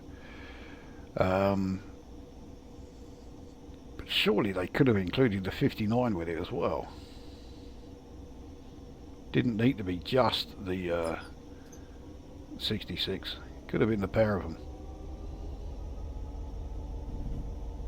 Could even go so far as to say it should have been the pair of them. But then again, I mean, I've been saying this for long enough about the 56 enhancement, which I've also got. Yeah, it's great. They could have included the 69 with that as well. And I'm sure if they had included the Class 69, the 56 enhancement pack would have sold better than it actually did. It didn't sell brilliantly because by Armstrong Powerhouse enhancement pack standards, it's pretty basic. Yes, it is still a marked improvement over the Dovetail Games one, but it could have been a lot better. It could have had a lot more. It's one of those where if you buy it, I mean, it does help that it's one of the cheapest ones. I think it's $11.99. You sort of think, yeah, it'll do, but you're never sort of thinking that it's fantastic.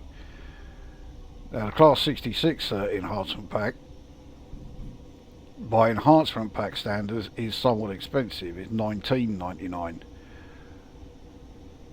but there is enough here to think, yeah, this is still pretty good despite being, 20 quid.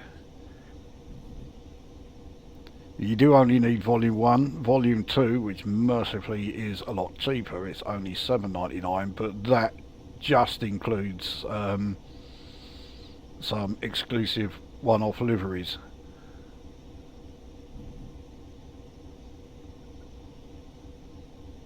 And some of the price that you pay goes to a charity of some kind, which is fine, but considering that you're paying 8 quid, I think they only donate about 2 quid out of it, so they've done all right, especially as, say, Volume 2 just consists of a few liveries. They probably could have knocked the whole thing up in about, a couple of hours.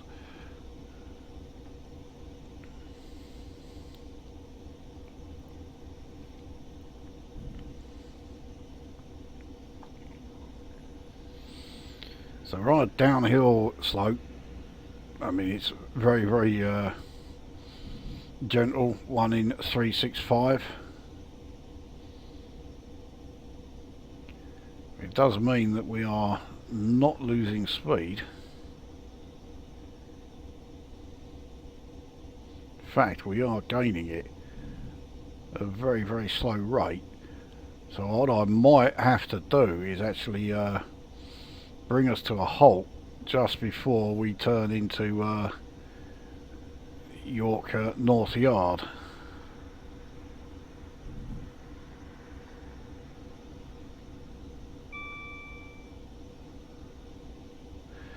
Well, we'll cross that bridge when we come to it.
this. It really does look like we are in the middle of fucking nowhere.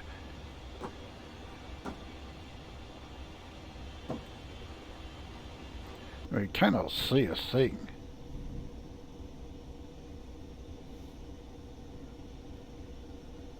I mean, I dare say that, yeah, in this weather condition, it's probably what it's like, you know. Especially out here on the East Coast main line, where it spends the vast majority of the time going through the middle of nowhere.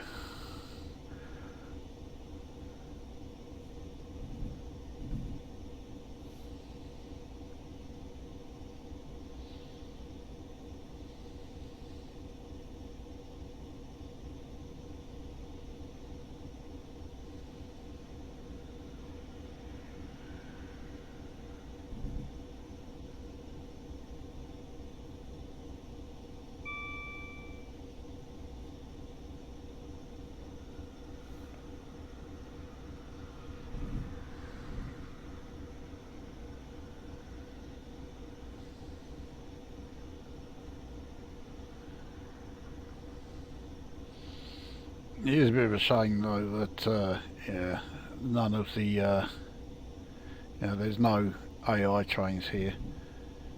Well, I'd like it if DPS would have you know, updated this a bit and given us some AI trains in the quick drive.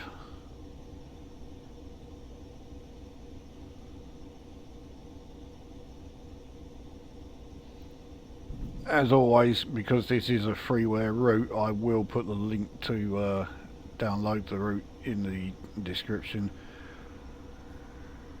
I mean, I will always do that if I'm using any freeware, whether it's a route, whether it's a loco. I'll always put the link to it in the description there.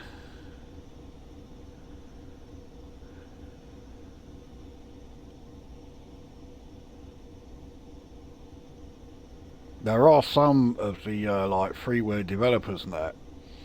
They even say in their like end user license agreement thing that yeah, if you're making YouTube videos, you know, include a link to the site. I don't think that's asking too much at all. I think yeah, I think that's perfectly reasonable to put that in the you know, the end user thing. If you're going to do a video showing it, the least you could do is you know, include the link so that other people can get it.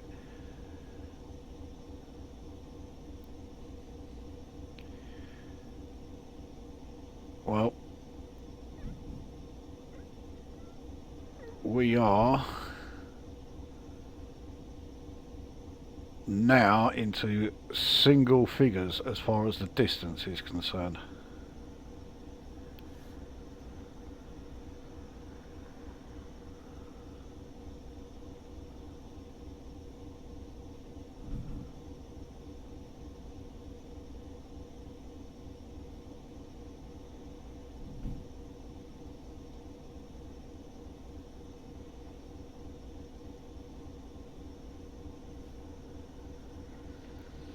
Now the turning for York North Yard must be coming up fairly soon, and I'm fairly sure we will need to slow down for it, which of course means that I'll have to yeah, apply brakes and bring us to a complete stop and then resume. Well, I was not expecting a 70 mph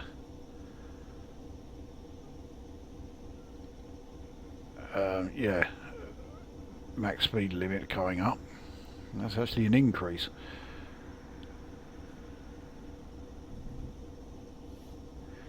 We're now less than 15 minutes away.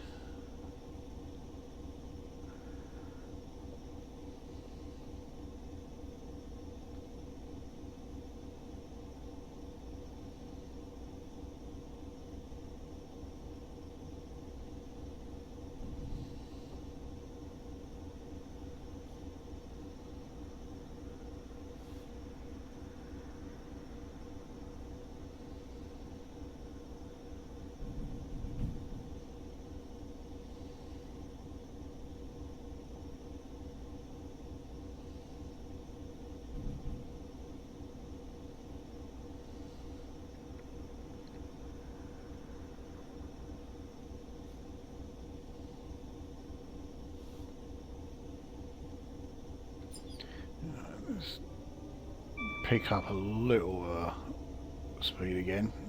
Take us up to 35, but I don't really want to be pushing it at the moment considering how close we are to the end.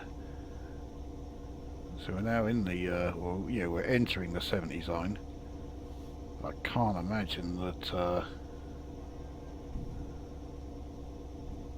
that's going to be the speed that we are entering North Yard at. I do think that your North Yard is actually just off to the side of the West Coast Main Line. I don't think, you know, it's like we're going up some long old diversion into some yard. Or, you know, some big depot or anything.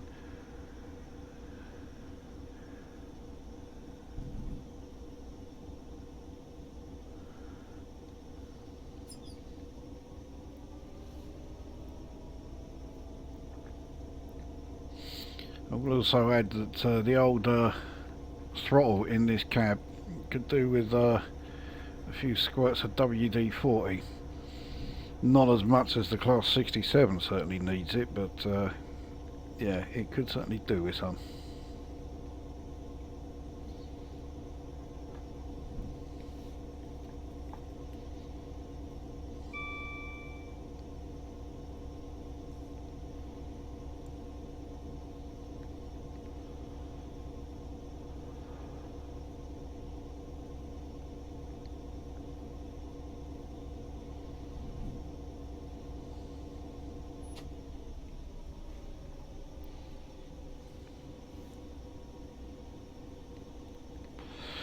I can also add it'll be sometime around, yeah, sort of this time next week that the next Your Request Here video update will be done. It really does need an update. I mean, in the last one I had 20 pages of locos. In this one it will be 30. And in the last one I had, I think it was 7 pages of routes, and it's now up to 10. So yeah, there's quite a bit that's been added, and I will be able to start yeah,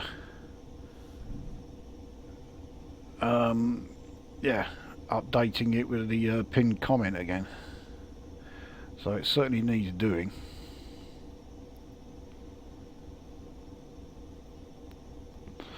So yeah, that'll be sometime around yeah, next Saturday.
Still nothing on the route display for this,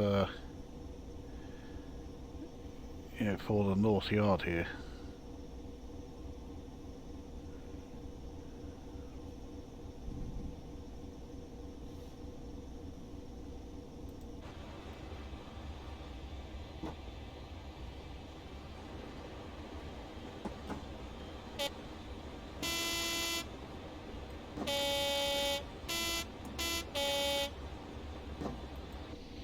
I think they know we're coming.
So this thing has 8 notches when you're throttling up.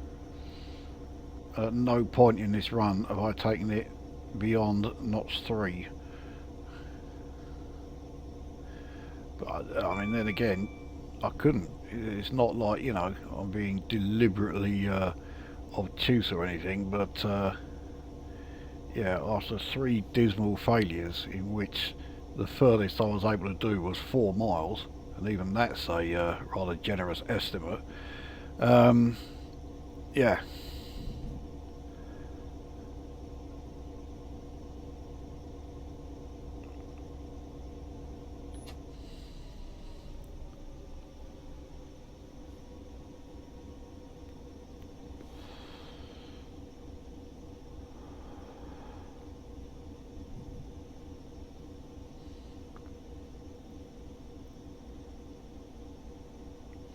So we are less than 5 miles away from it.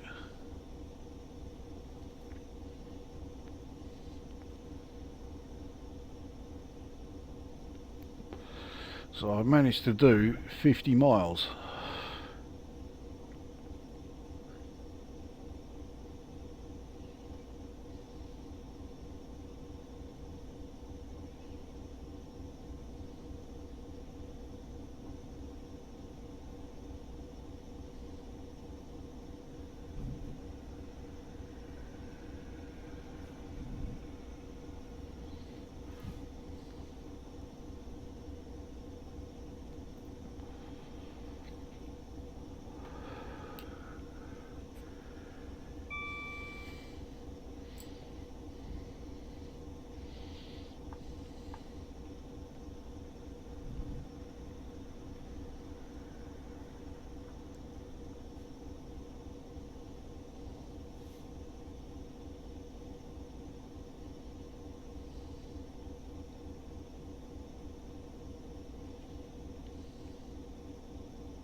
How are we looking on the so here's us, and here's where we're finishing. So we really are almost right on top of it.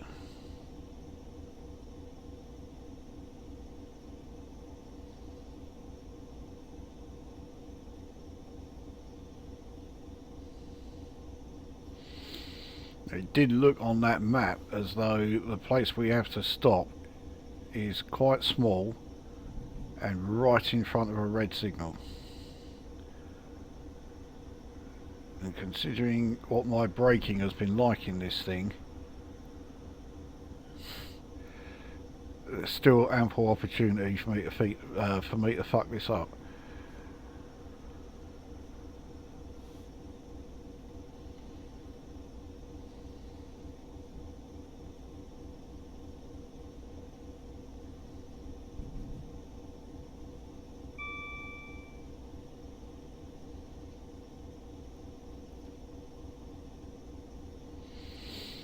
But I do think, I mean, it's far too late for me to do it now, but I do think I could have taken this this part where we're on the East Coast main line. I could have taken this at our top speed that we could have done in this, which would have been 60. Oh well, hindsight and all that, cobblers. So we've got a 30 mph section coming up. Thankfully we are already below that. So again, no braking needed. We are on a very gradual downhill slope. 1 in 741 is having no effect though, so we will not be breaking that speed limit as we go through it.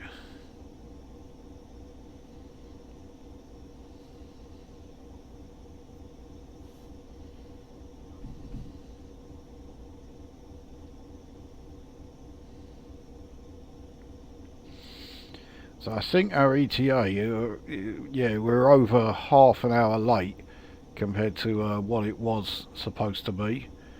But again, in this sort of weather, I think they would be more than happy with the fact that it even got there, let alone, you know, being on time or anything. So I don't think us being late, I don't think they would give a shit about that.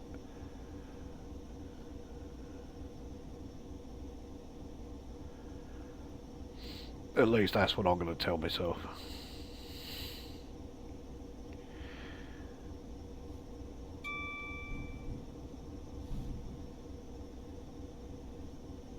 I mean, I did not expect the turning to be taking us into the central express lanes, but it does look like that is what it's going to do.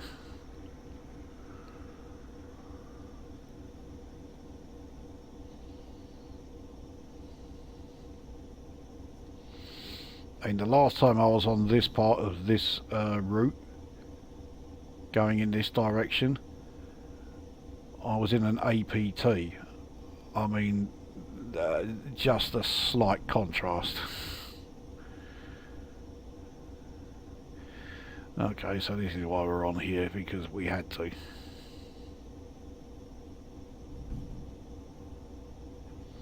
So yeah, we are still on the slow lines, so that's alright.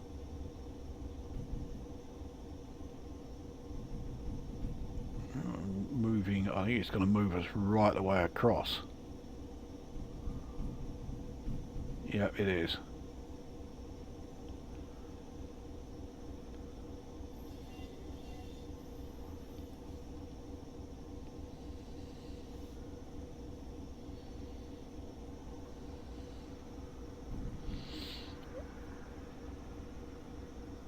We are less than 2 miles from our destination.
It's part of the, I mean, it certainly doesn't look like it's part of a freight yard.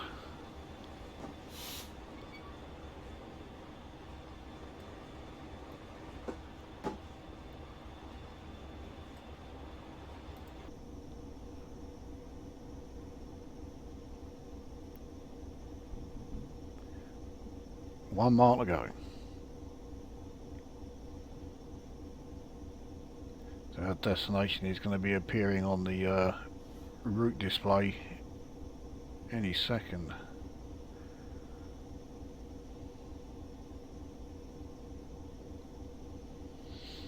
Approaching another neutral section. But yeah, thankfully we are not in an electric train. And there is, yeah, that's where we have to stop. And that is a red light.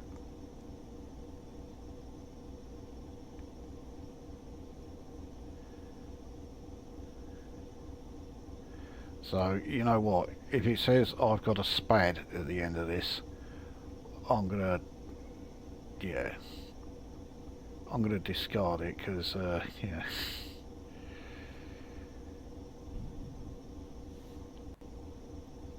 That is, of course, if we get one here, but yeah, you can see it right up ahead there. Because I don't think we're turning onto this line.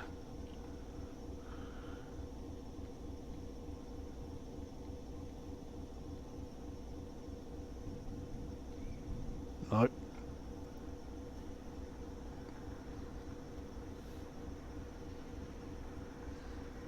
Now obviously if I mistime the braking, I've still got to take it down to standstill before I speed up again.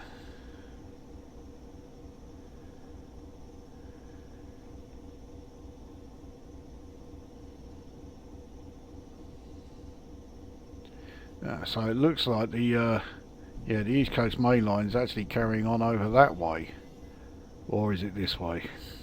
It's one of the two. So we are turning off it. In fact, yeah, it must be that way, because yeah, here we're right in the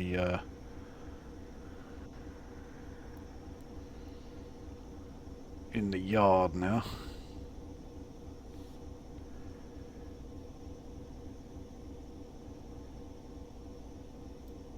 Alright, just the very slightest bit of braking. Oh god, that was a big old bump from behind, but we're still okay. We are slowing a lot faster than I thought we were going to, but yeah, we've got to let it slow right down and then resume.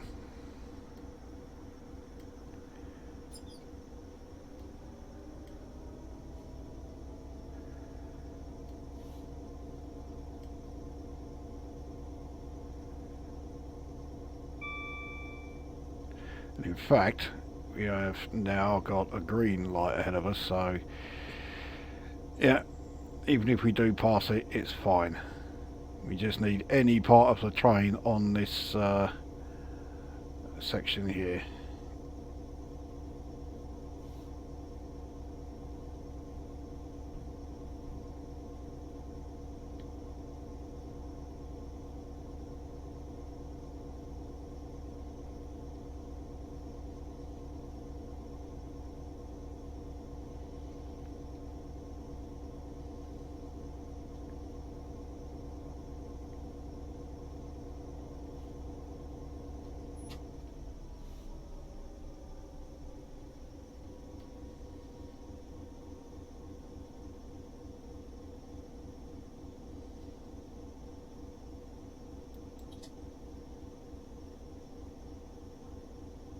Another big old bump, but we're okay.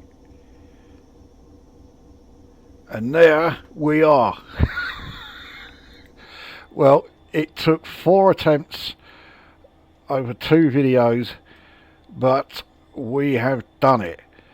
That was T's Dock to York North Yard in the Class 66. Jesus Christ, that was tense pretty much from start to finish. And it was only once we got about 15 miles away from here that I actually started thinking, you know what, we could actually do this. I mean, that made the Class 60 video that I did recently, where I was like really not expecting us to do too well. But this made that look like a breeze. Yeah, great stuff. Let's see how we did. Speeding twice. Well, on a run like that, I will absolutely take that. No problem at all. So there we are. It took quite a while to do, but yeah, quite the sense of achievement there. That was, yeah, fantastic. Well pleased with that. Not least because it means I haven't got to do another attempt at it. But as I said very early on in the start of this video, this is one of 2 freight run videos that I have lined up, and this was the easier of the 2. Jesus Christ, why do I do this to myself? So yeah, keep a lookout for the next freight run, because that, yeah, it's in a loco which I have, well, as far as these videos are concerned, I have a 0% success rate. I have used it in one of these videos and I failed miserably in it. So yeah, that's the next one. So anyway, that is this video done, and we will see you at the next one.